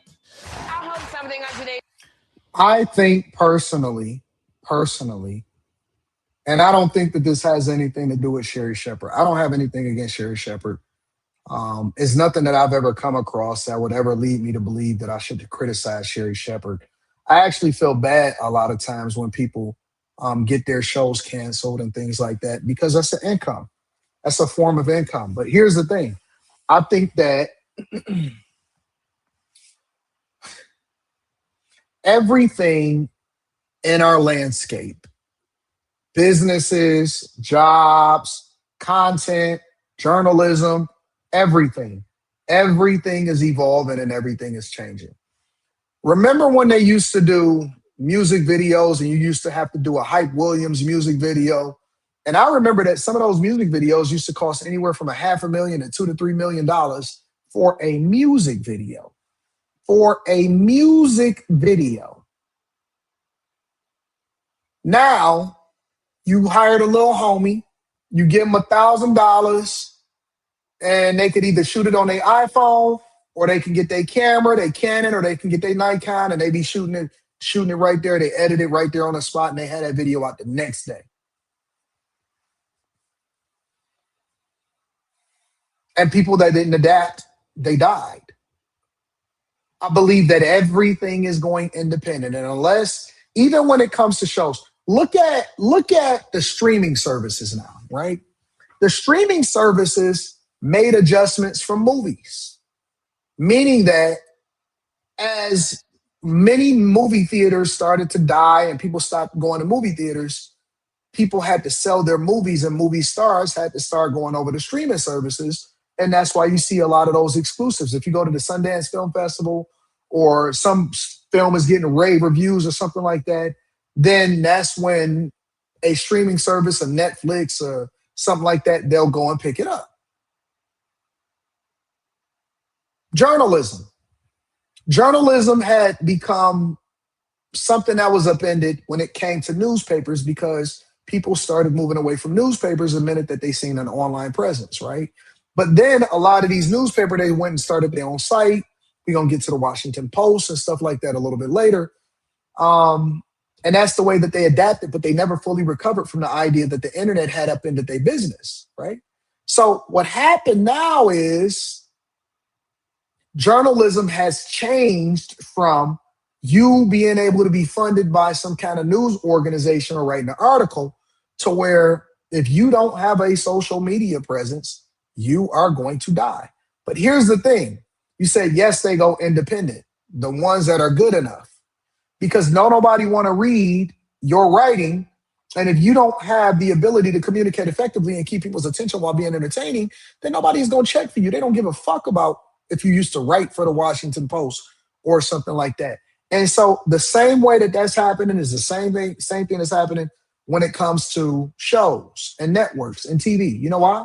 Because unless you're the mass singer and you're generating a ton of revenue, or you have a huge following already on the internet and you go on a platform like a Fox News where they capitalize during an election season and stuff like that, you are going to die.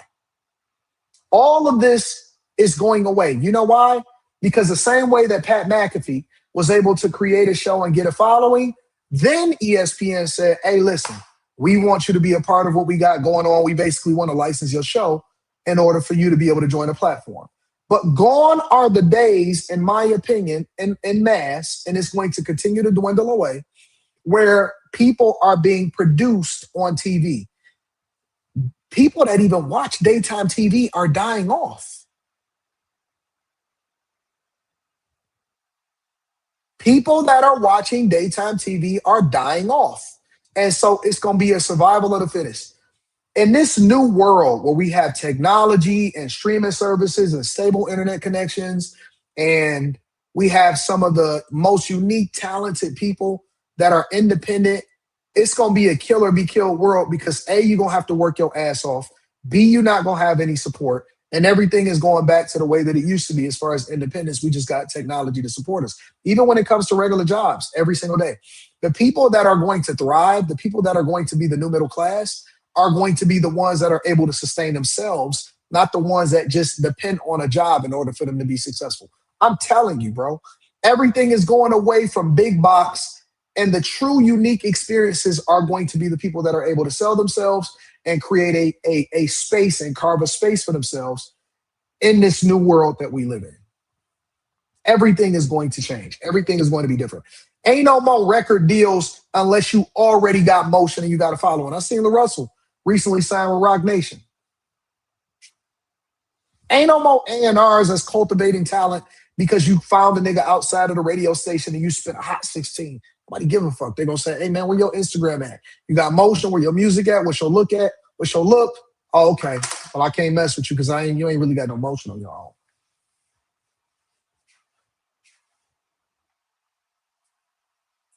Unless you are able to, you know why a lot of podcasts fail? You know why a lot of podcasts fail? A lot of podcasts fail is because people don't know how to operate independently. And so their costs exceed their ability to generate revenue, and they get tired and burnt out, and they don't get no vacation time, and they don't get to do the same things that they was doing before. And so then that leads to them quitting completely. Yo, I'm on a live stream. What's happening? Okay, hold on one second.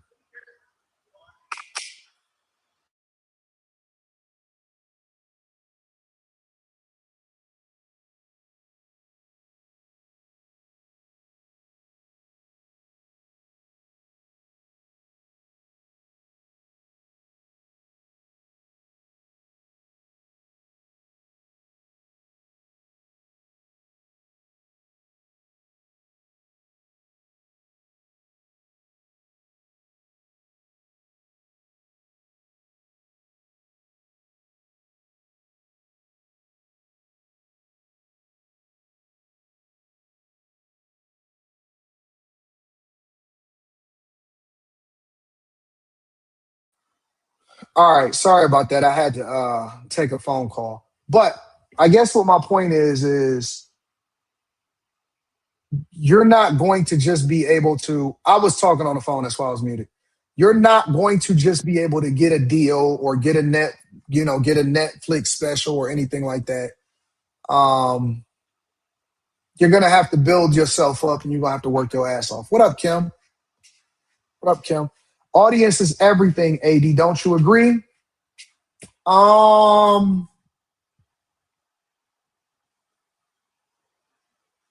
don't know if it's everything, because if you're dependent on an audience, then that can turn against you. Your following is the thing that's going to be able to sustain you. You're right, Eric D. No one cares about Savannah James having a podcast. You're absolutely correct. Let me tell you something.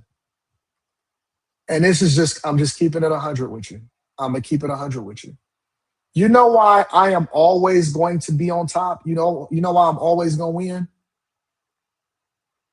It's because I have a loyal group of people that fuck with me and they roll with me. And that's what we do. We chasers.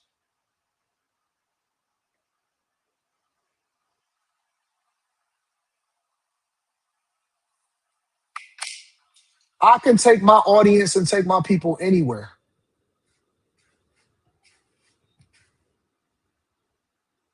It don't matter. We can go anywhere we want to go, and we gonna still do what we gonna do.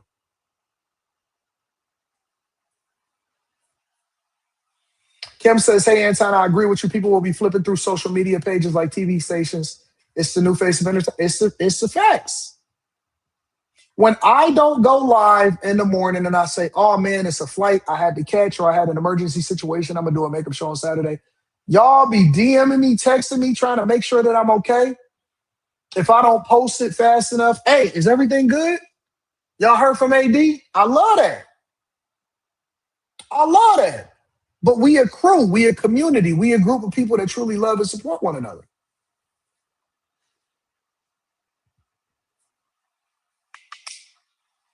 When we don't see people for a long time, hey, y'all seen sister? Somebody checked on sister lately? What she got going on? She good? Okay. She just been working, so she ain't been able to type lately. All right, we good. We got it. We got it. Remington is jealous. We're going to highlight him one more time because he's talking in caps because he wants to get my attention. He said, no, real talk, this is like a cult. They will never disagree with Anton. Anton got him drinking a great Kool-Aid. You know what's so interesting about that? Is that I have not found a group of people that disagree with me authentically more than the people that's in my own chat. If you ever want to see a group of people, that's why we argue. We be on after hours. They be like, man, this nigga AD out of his mind, bro. He off on that. Slimmy cooked them.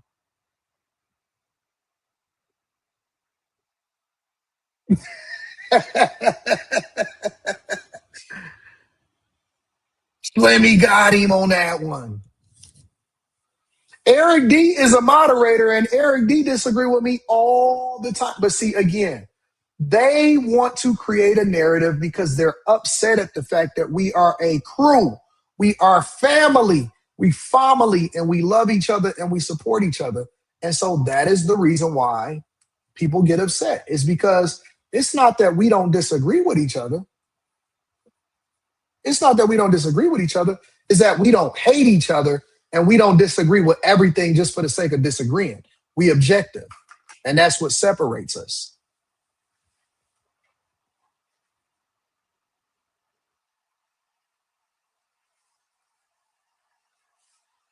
Look, all the time.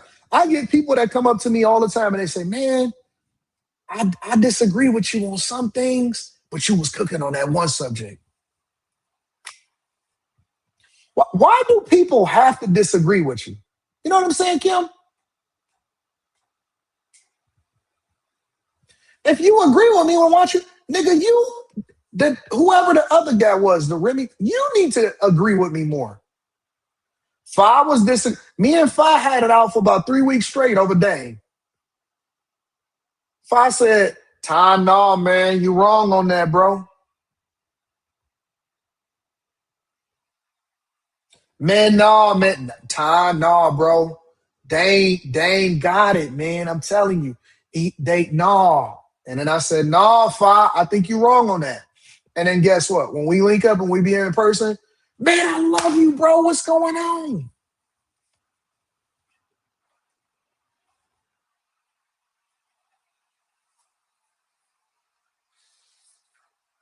And your car was backing him. Listen. Join the club, bro. We a community of people that's running it up. Make sure y'all tap into the Patreon. Link is in the description as well as pinned to the top of the chat. You know why you able to exist here, Remington? Is because you not saying nothing disrespectful, but you disagree with me and you type in caps. And I don't even like niggas that type in caps. But guess what?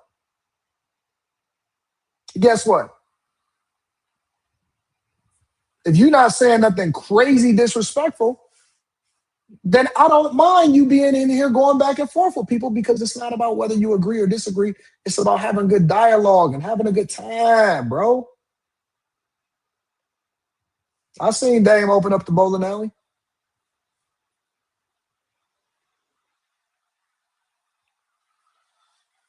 Any thoughts on white discrimination? Everybody get discriminated against. Black people get discriminated against because they get discriminated against. White people get discriminated against because they're white people.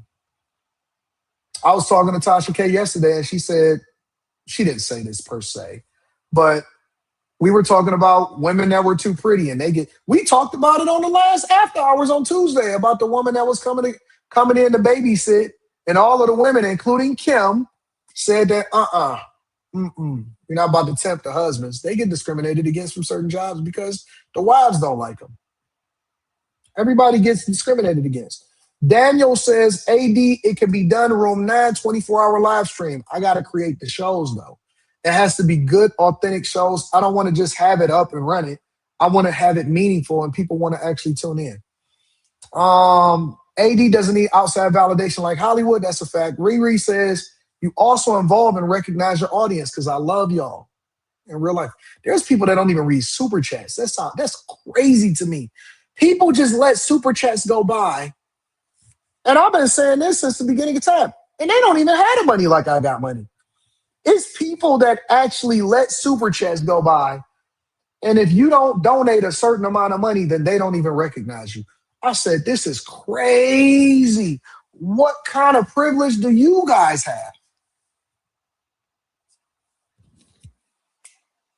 There are people that don't even read super chats. Shout out to Mrs. Bailey with your cute self. Says, that's great drink, Ninja. With your cute self. You so chocolate and cute. AD, no joke, you like a bowling champion. Shout out to Daniel. I appreciate you.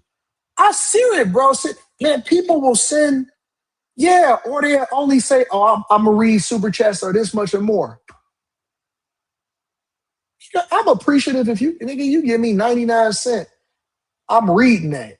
Man, I'm not skipping over it. Bro, on room 9, we can have 120 super chats that we got to get through. We getting through all of them. And we going to do every last super chat. And we going to make sure that we didn't forget any because we don't play that game. They don't have to donate. They don't have to look out for your show. They don't have to support you. I don't even ask for it. I say it specifically. Hey, listen, we don't ask for it, but we definitely going to recognize you. And we appreciate you. Man, I don't care if it's $1. I don't care if it's 50 cents. I don't care what it is. I am going to take my time and say, listen, I appreciate you. I love you. I don't know who do it. I don't pay attention to what everybody else got going on. Y'all have to name no names. But what I'm saying is, if you give to the platform and you don't have to, I'm appreciative of the fact that you just here. If you give to the platform, I am going to recognize you because under no circumstances did you have to.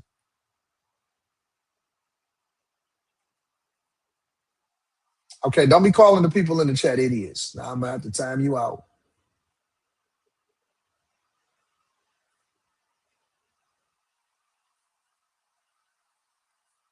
Shout out to my dog, Krishawn Humphrey with the super sticker. Hey, man, thank you, bro. I appreciate you.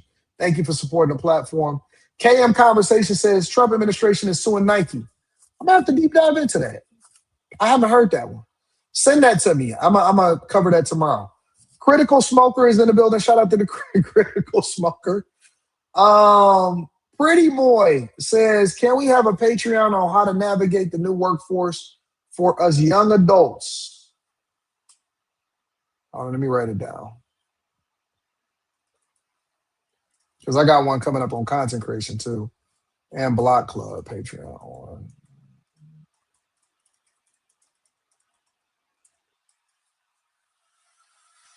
All right, I got you, Pretty Boy. I wrote it down. Daniel says, double up 99 cents plus the 2 cent. Read it and read it. I'm going to show love for everybody. Y'all don't have to do none of that.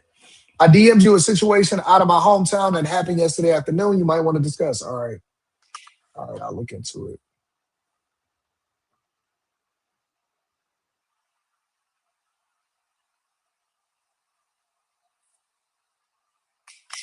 Thank you, Ra. Thank you, Pretty Ra. I appreciate you. All right, y'all. We got to cover a couple more subjects before we get up out of here. See, your car, I'm making great time. Staying on point, making good time, pacing myself effectively.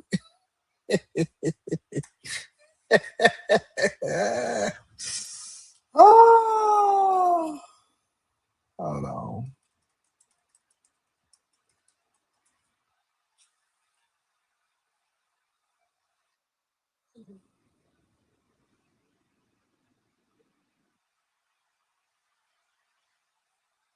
I'm gonna go over to the liberal side.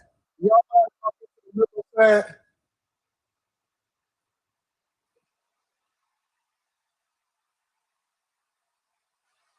I'm gonna go over to the liberal side. We got to share some liberal news. I'm noticing that we got more liberals than I expected inside of the chat, so we got to share some liberal news. All right.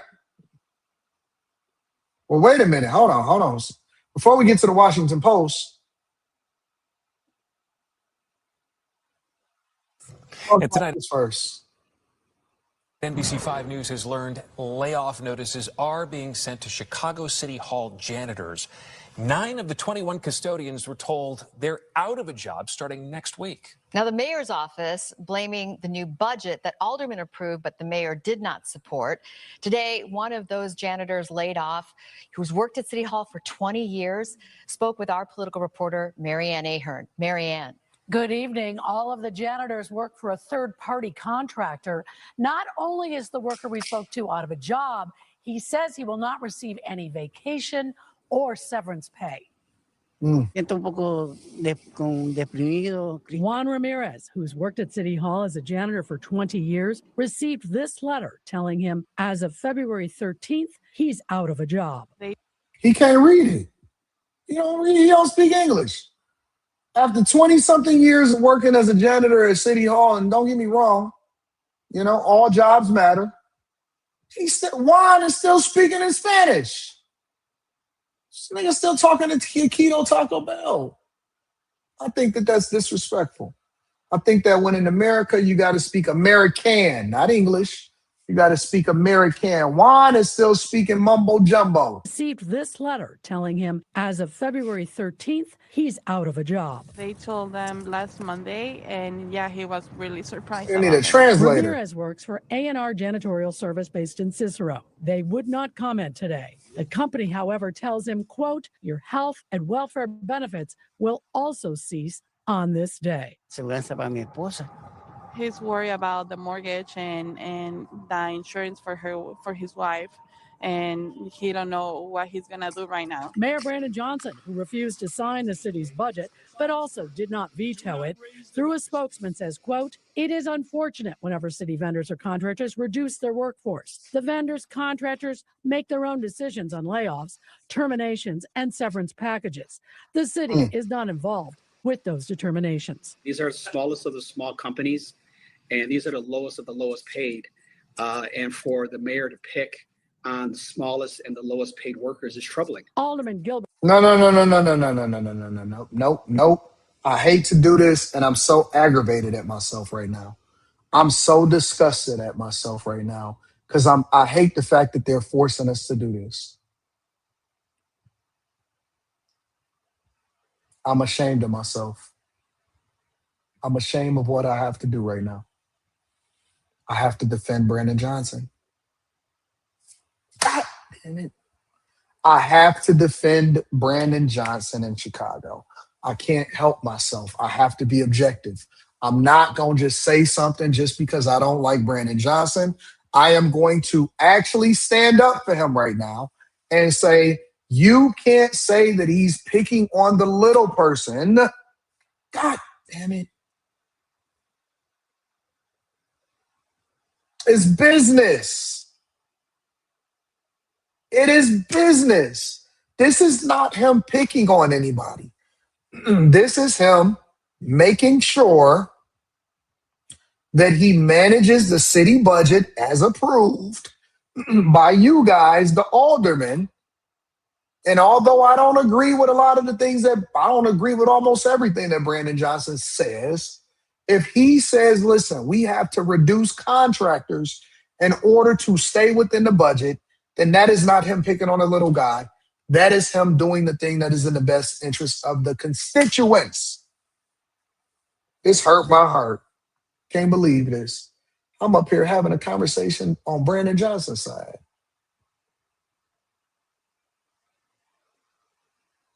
I can't believe it. That's not him picking on a little guy. That is him actually doing what he has to do in order to reduce the amount of money that he has to spend of taxpayer dollars and putting on his business hat. And I want to see more of this from Brandon Johnson. I want to see more Brandon Johnson doing the right thing on with taxpayer dollars. Now, it's unfortunate because this happens in business all the time.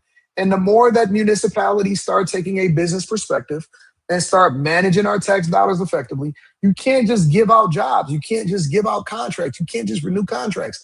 You got to look at the budget. And guess what? In most corporate places, if they have to do layoffs, the first people that's going to go is the contractors. Or they'll do layoffs, they'll get rid of the contractors, and then they'll have more contractors come in and bid at a better price so that they can reduce the amount of money that they spend on services. You can't just have a bunch of people there just because they've been there for a long time. It just is what it is. It is what it is. And I don't like this politician pandering.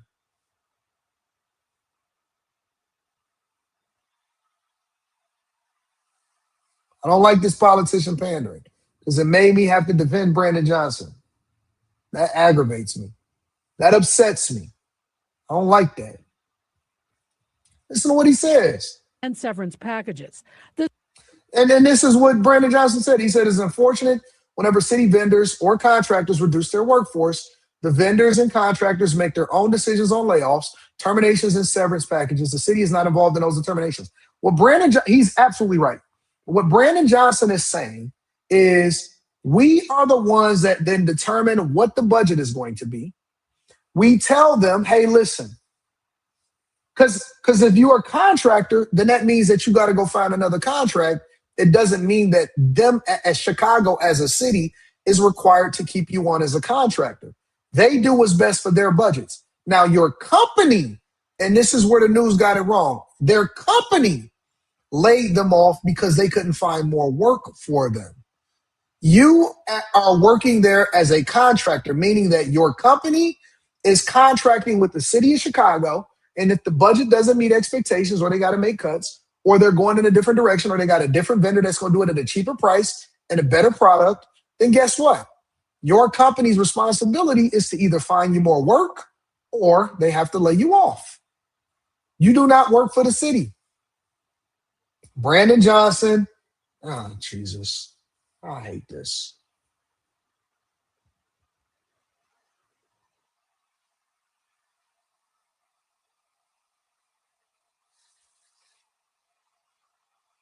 Brandon Johnson is not wrong. There, I said it. He's not wrong on this particular issue. He's not wrong on this issue. I have to be objective. I got to tell the honest to God truth. The city is not involved with those determinations. These are the smallest of the small companies, and these are the lowest of the lowest paid. And for the mayor to pick on the smallest and the lowest paid workers is troubling. Alderman Gilbert Villegas. And it's easy for us to pile on and say, oh, man, no, it's your fault. One of the aldermen, part of the alternative budget group, disagrees that the mayor does not play a role in who is laid off. It's unfortunate that the mayor and his administration are picking on custodians and then trying to pawn it off on the city council. With laying off 9 janitors, what are Ramirez's concerns for those who remain on the job? One person is going to need to clean from the basement to the 11th floor, bathrooms, and a few offices. So is this the only department connected to the city that is impacted? We asked the mayor's office and his spokesman said, so far, that's all at this time. Listen. That's what's called life. If you want a better job, you got to learn English. You got to learn American. You have to learn American. You can't just keep walking around here with no servable skills and then thinking that you're just supposed to work as a janitor for the city for the rest of your life. That's not how it works. Wait a minute. Y'all emotional? Y'all emotional? Elijah says, nah, hold it to yourself. That nigga Brandon is a dumb demon. Listen, bro, listen. As men, we have to reduced how we react from an emotional perspective to make a logical decision.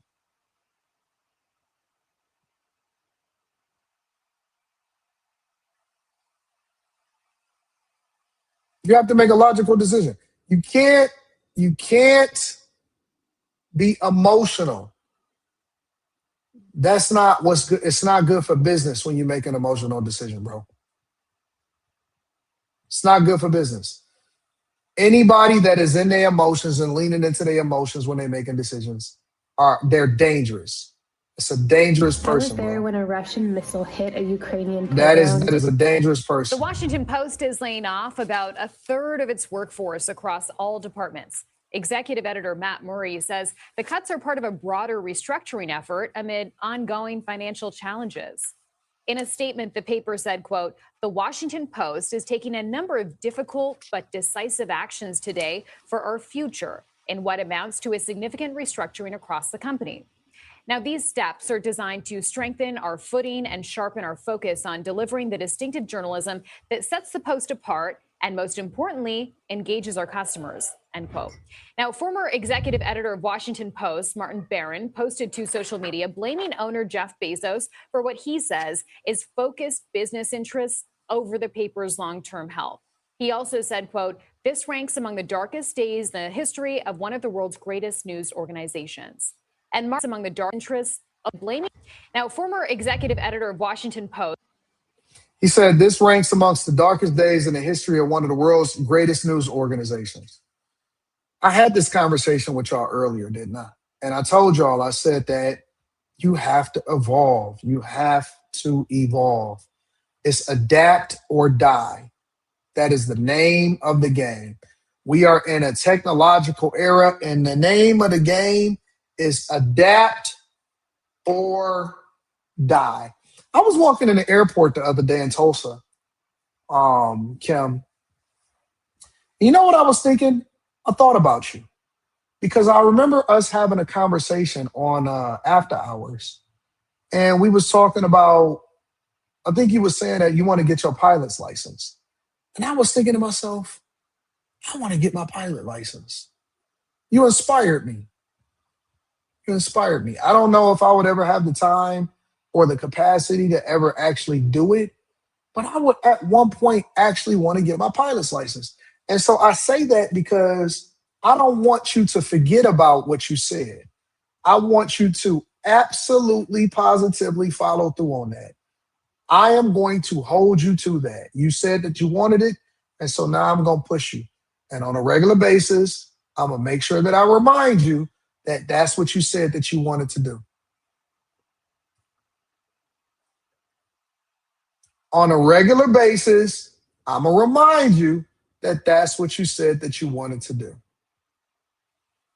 And I love airports. Like, I love walking and seeing what the different airports are, the sizes that they are, the different terminals, all of that type of stuff. And I was thinking about what you were saying, because we was having conversations and you was like, because we was talking about the different airports and what you get stuck in and stuff. And I finally got to see the Concourse D terminal in Atlanta because my flight got delayed. You jinxed me. I got to see the Concourse D, not the D terminal, but the Delta Lounge and Concourse D. The Delta Lounge in Atlanta and Concourse D is almost as good as the one in LAX. Almost as good as the one in LAX. And so different conversations subconsciously, I think, inspire you, or inspire me at least, to go and see certain things. And sometimes I'm reminded when I just take a moment to think about why I'm even in that situation in the first place, is because you planted a seed. It's because you planted a seed. He says, I'm going to get it, just got to raise the funds, $250 a flight hour. Girl, take some of that money that, let me be quiet. But anyways, as far as what he is saying, yes, the Washington Post is laying off 1/3 of their staff. They are laying off 1/3 of their staff. Now, the staff and them, and they all upset and they bothered by it, and they saying, oh my God, journalism is dying and the integrity of it is dying. No, it's not. No, it's not. It's not dying. It's evolving. It's turning into a Nick Shirley. Unfortunately, it's also turning into a Don Lemon. It's evolving. And nobody is going to pay an egregious amount of money in order to keep a building for y'all to sit there and write articles that nobody wants to read anymore. I'm going to talk about Glorilla Sister tonight. Keisha says 1/3 is a lot. Got to stay ready at all times. Here's the thing, though.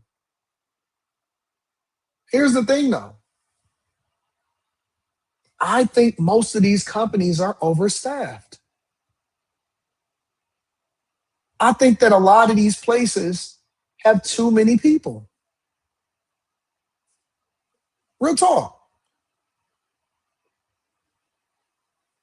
I operate a very, very, very lean company in everything that I do. Everything is super lean.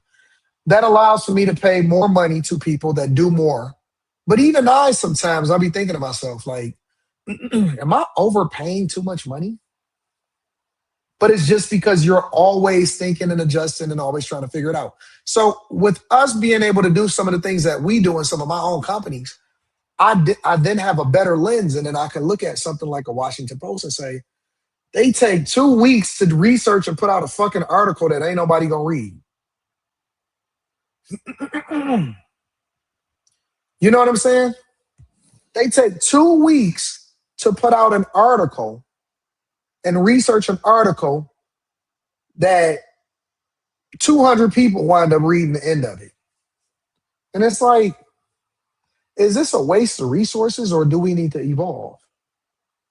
And they think that just because Jeff Bezos owns it or purchased it, that means that they're going to have an endless amount of funds for them to be a money-losing operation.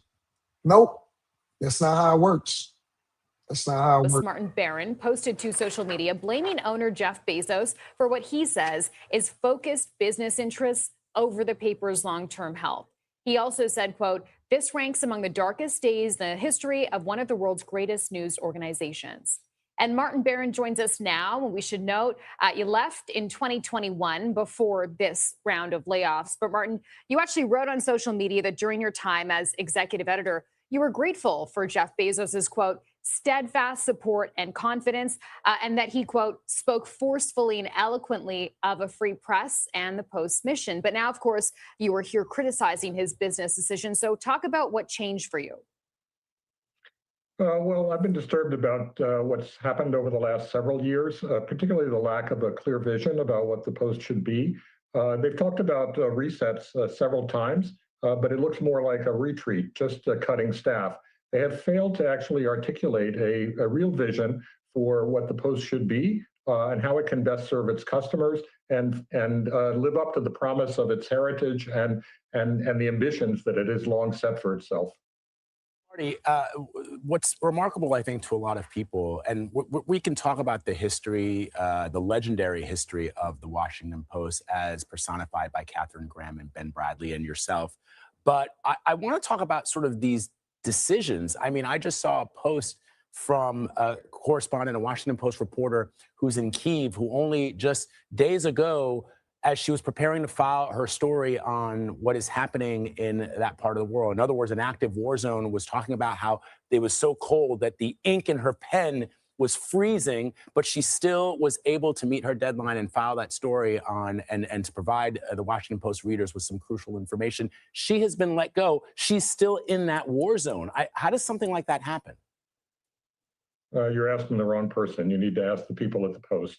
I don't know how something like that happens. And it's regrettable that it has happened. But the fact that she was there in the first place, I think, speaks to the need for having journalists who are on the ground. Look, high on the agenda for this administration are things that are happening around the world. So Venezuela, the Middle East, Ukraine, Iran, the frictions within NATO. You need to have journalists who are out there covering those, people who are knowledgeable, who have experience. And now they will have far fewer of them. The foreign staff will be eviscerated. Hardly anybody, I think, will be left in the Middle East.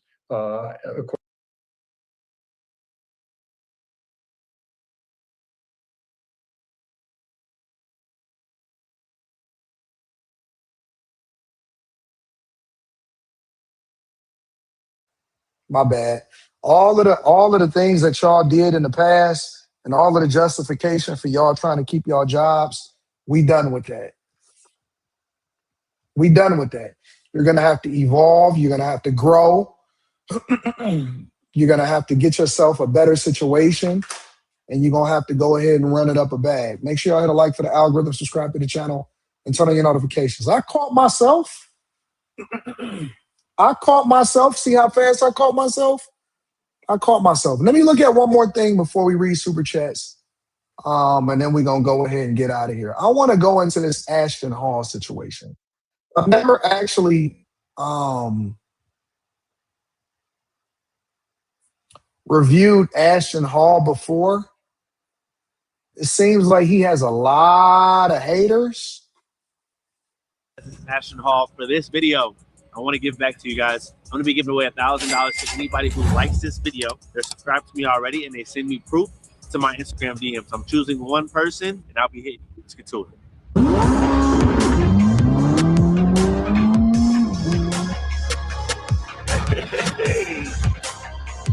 That I have up. This won't be the last thing. You guys will see it'll be a sequence.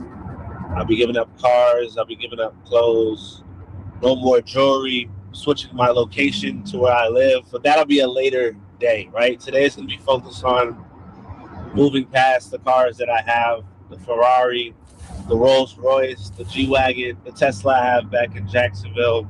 Really my dream cars. We have the matching fleet out today. We're going to take it on the last drive is what I would call it. Honestly, it's not really hitting for me. It's not like sad. Like this ain't me. Having the nice cars, collecting items, it's not really me. My drive, my why had nothing to do with this. My drive, my why came from giving back to the people that have supported me, which is my mom, pops, my family, just in general. So I'm going to gift somebody something after this as well, because like I said, how I've gotten to where I'm at, the reason why I am successful is because of my why.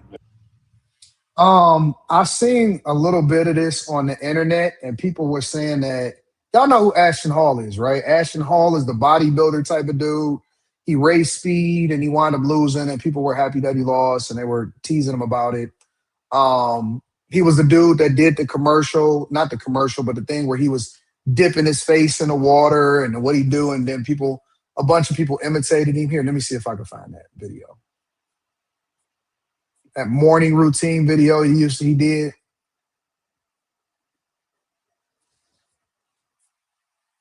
I'll find that.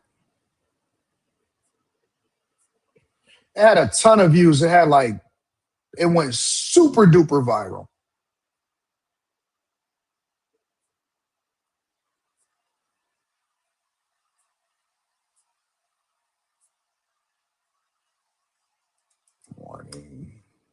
Morning routine.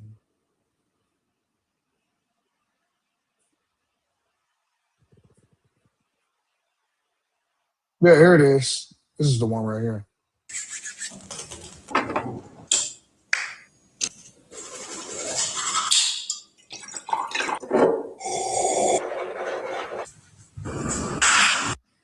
Yeah, that one. And a lot of people was mad at it because they were saying it's fake and all of that other stuff.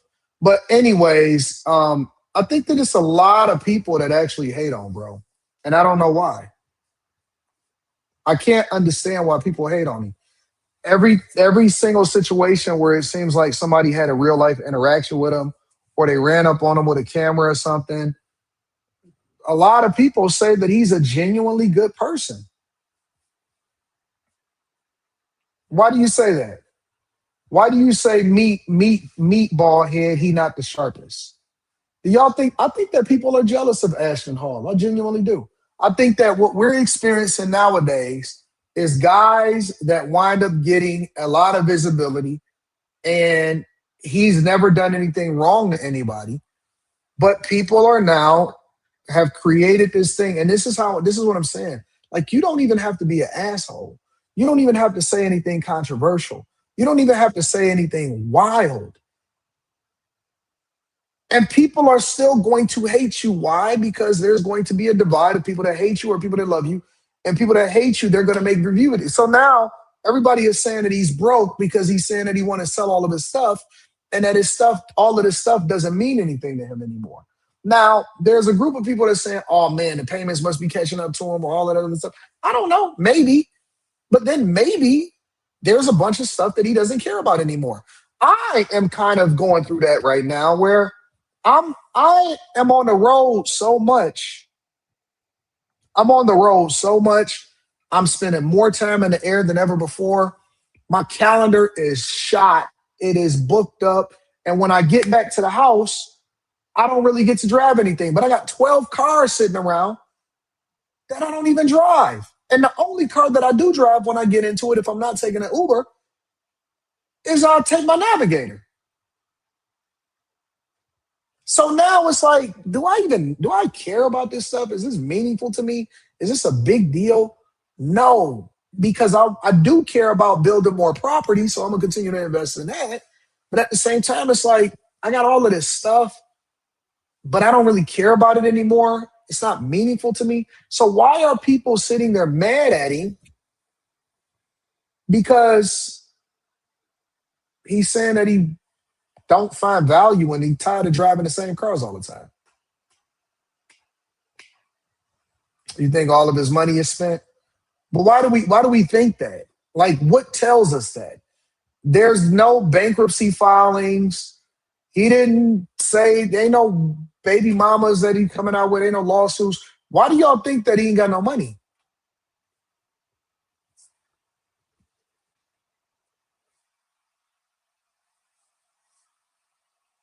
So first y'all say that rich people or wealthy people, they don't necessarily drive the flashy cars. And then when a person get to a point in their life where they're saying, well, I don't really care about that anymore. Now all of a sudden, it's not that they actually got a different mindset. They're just going broke.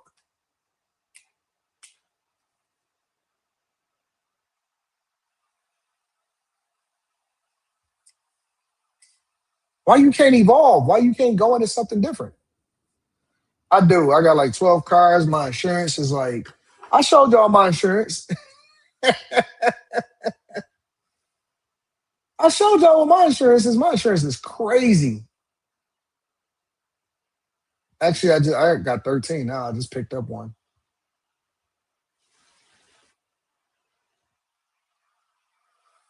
Got a bunch of cars on my insurance. Got the nav. I got a bunch of stuff. I got all kind of cars on my shit.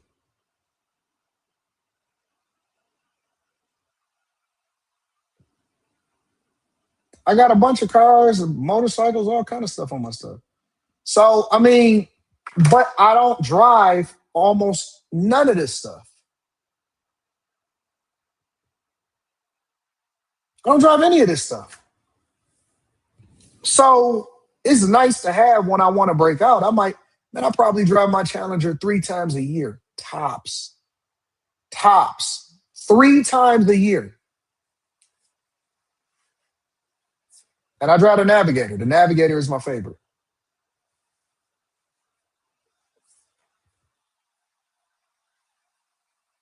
My why was never to collect things on this earth. My why was to give back. I appreciate you watching, and let's see what we got coming up next. All right, I don't need all of the backward story. He was on a podcast talking about this too.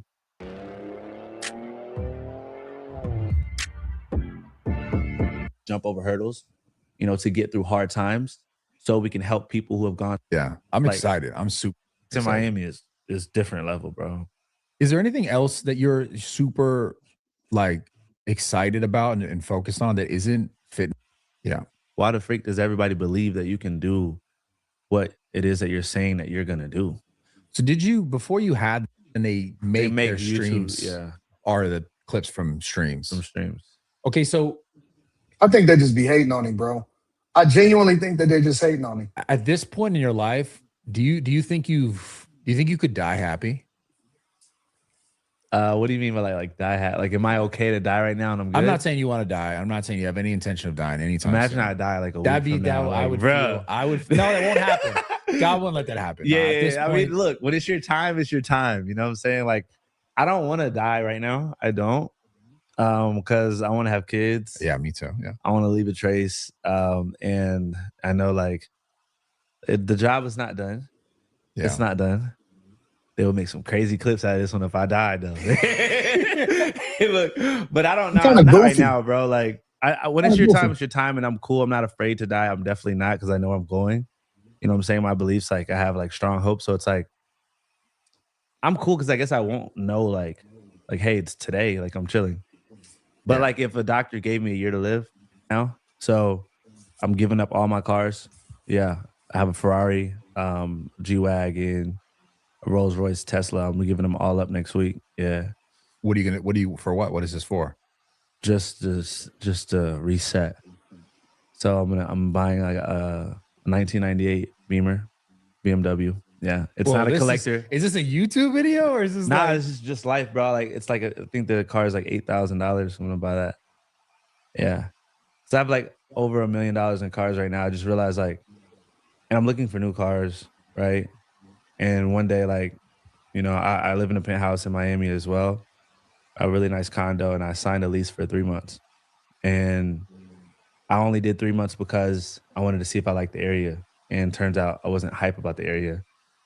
And then every day I come home like, what about the next spot, man? We gotta get to the next spot. So I'm like, okay, cool. I'm on Zillow looking, and I'm like, dang, well, for me to get like a really nice spot, it has to be like $50K for me, like to really, really like it. Like I like these $50K houses or $50K a month, like $50K a month condos. I like that shit. I like that. I like that. You know why I like that? Because he's speaking into existence. See, a lot of people will see him say that, and they'll say, "Oh, that's wasteful." But why not? Why can't I have that? If I work my ass off and I can afford it, in which my assets are giving me enough resources in order for me to do it, or if that's what I need in order to put the carrot in front of my face so that I can continue to work towards it, why not? Why not? I like that, bro. I like that. I think that that's dope.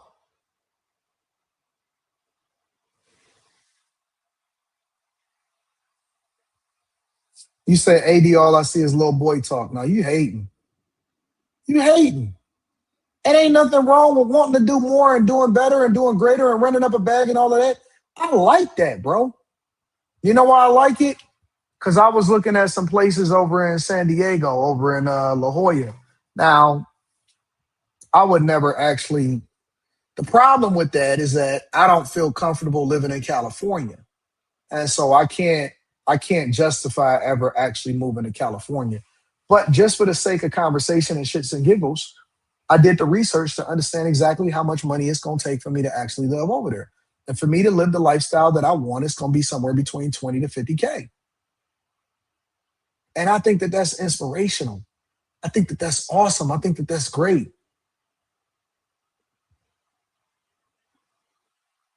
Reducing what it costs for you to do this so that you can spend more resources doing a thing that's meaningful to you, I don't see nothing wrong with that. I don't have a problem with anything that he says, bro. So right when I like said that in my head, I literally said like Ashton, what are you doing? Oh, like not even Ash, like first name, like Ashton. This is legit. Like same Ashton from Jacksonville, Florida, came up with nothing and had a smile on his face. Yeah, you know what I'm saying? College, cutting hair Living. for like $5, and I was lit. Living. I was hype. You know what I'm He's saying? just going Life through a was. I was phase. probably happier then. You know, He's going like through a I just phase. my smile was different, and I'm good now. But it's like with all that stuff, all the stuff I have today, I was the same person from back then. So I'm like, what game am I playing? And I kind of realized like I lost a lot of who I was, because my heart just was like desiring more and more and more of material, just like new shoes all the time, like for no reason. You know what I'm saying? So it's like I just fully need a reset. I get it. And I'm He'll super go back to thankful the it's luxury happening, stuff. you know, so early for me, like at 30 rather than 40. I'm realizing like we can say things, we can say, oh, God comes first, but like, what do you put your time towards mostly? You know, when's the last time you prayed? When's the last time you spent time with him? You know what I'm saying? We could say, oh, I don't care about material things, but like, how often are you thinking about getting something new? So I just realized for me to get to my next step, I need to reset everything. I don't have a problem with that. I think that that's fine. I don't see why people have a problem with that. So, anyways, I see it's a lot of people that may not like him inside of the chat. I don't know why y'all don't like him. Maybe he's spitting your food one day or something like that. But it's not that I like him. I just don't think that he said anything wrong. I'm not gonna hate him just for the sake of hating him. Daniel says, AD, they diverting Einstein child abuse, talking about his business life. Evil is for shame. Expose them using the bag knowledge king. Bag Chasers Kingdom. Shout out to you, Daniel. I appreciate you. Turns out Epstein connected to Rockefeller banking. Kathy Jones says, praying for you, AD. Where can I get a Chasers hat? All right. I have to get this up by this weekend. I got you. Give me a second. Just tap into the Patreon. It's going to come to y'all first. AD, your face will be on a plane jet for sure. Mr. Joe says, AD, did I hear about the illegal migrant truck driver killed 4 people in Indiana, did not brake and swerved into the opposite traffic lane? Send it to me. Email it to me, AntonDaniels413@gmail.com.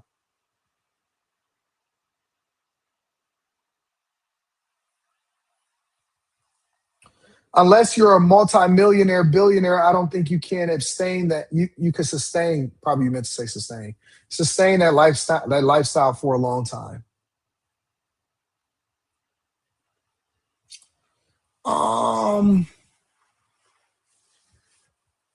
It just depends on the type of revenue that you generate, and it depends on the assets that you have. That's all it is. I'm not going to deep dive too much more into it. Anyways,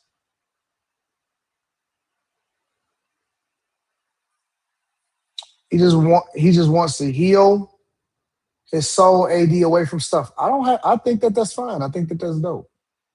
I think that that's awesome.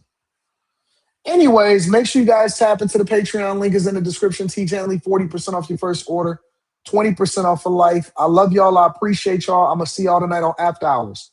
I got a flight to catch.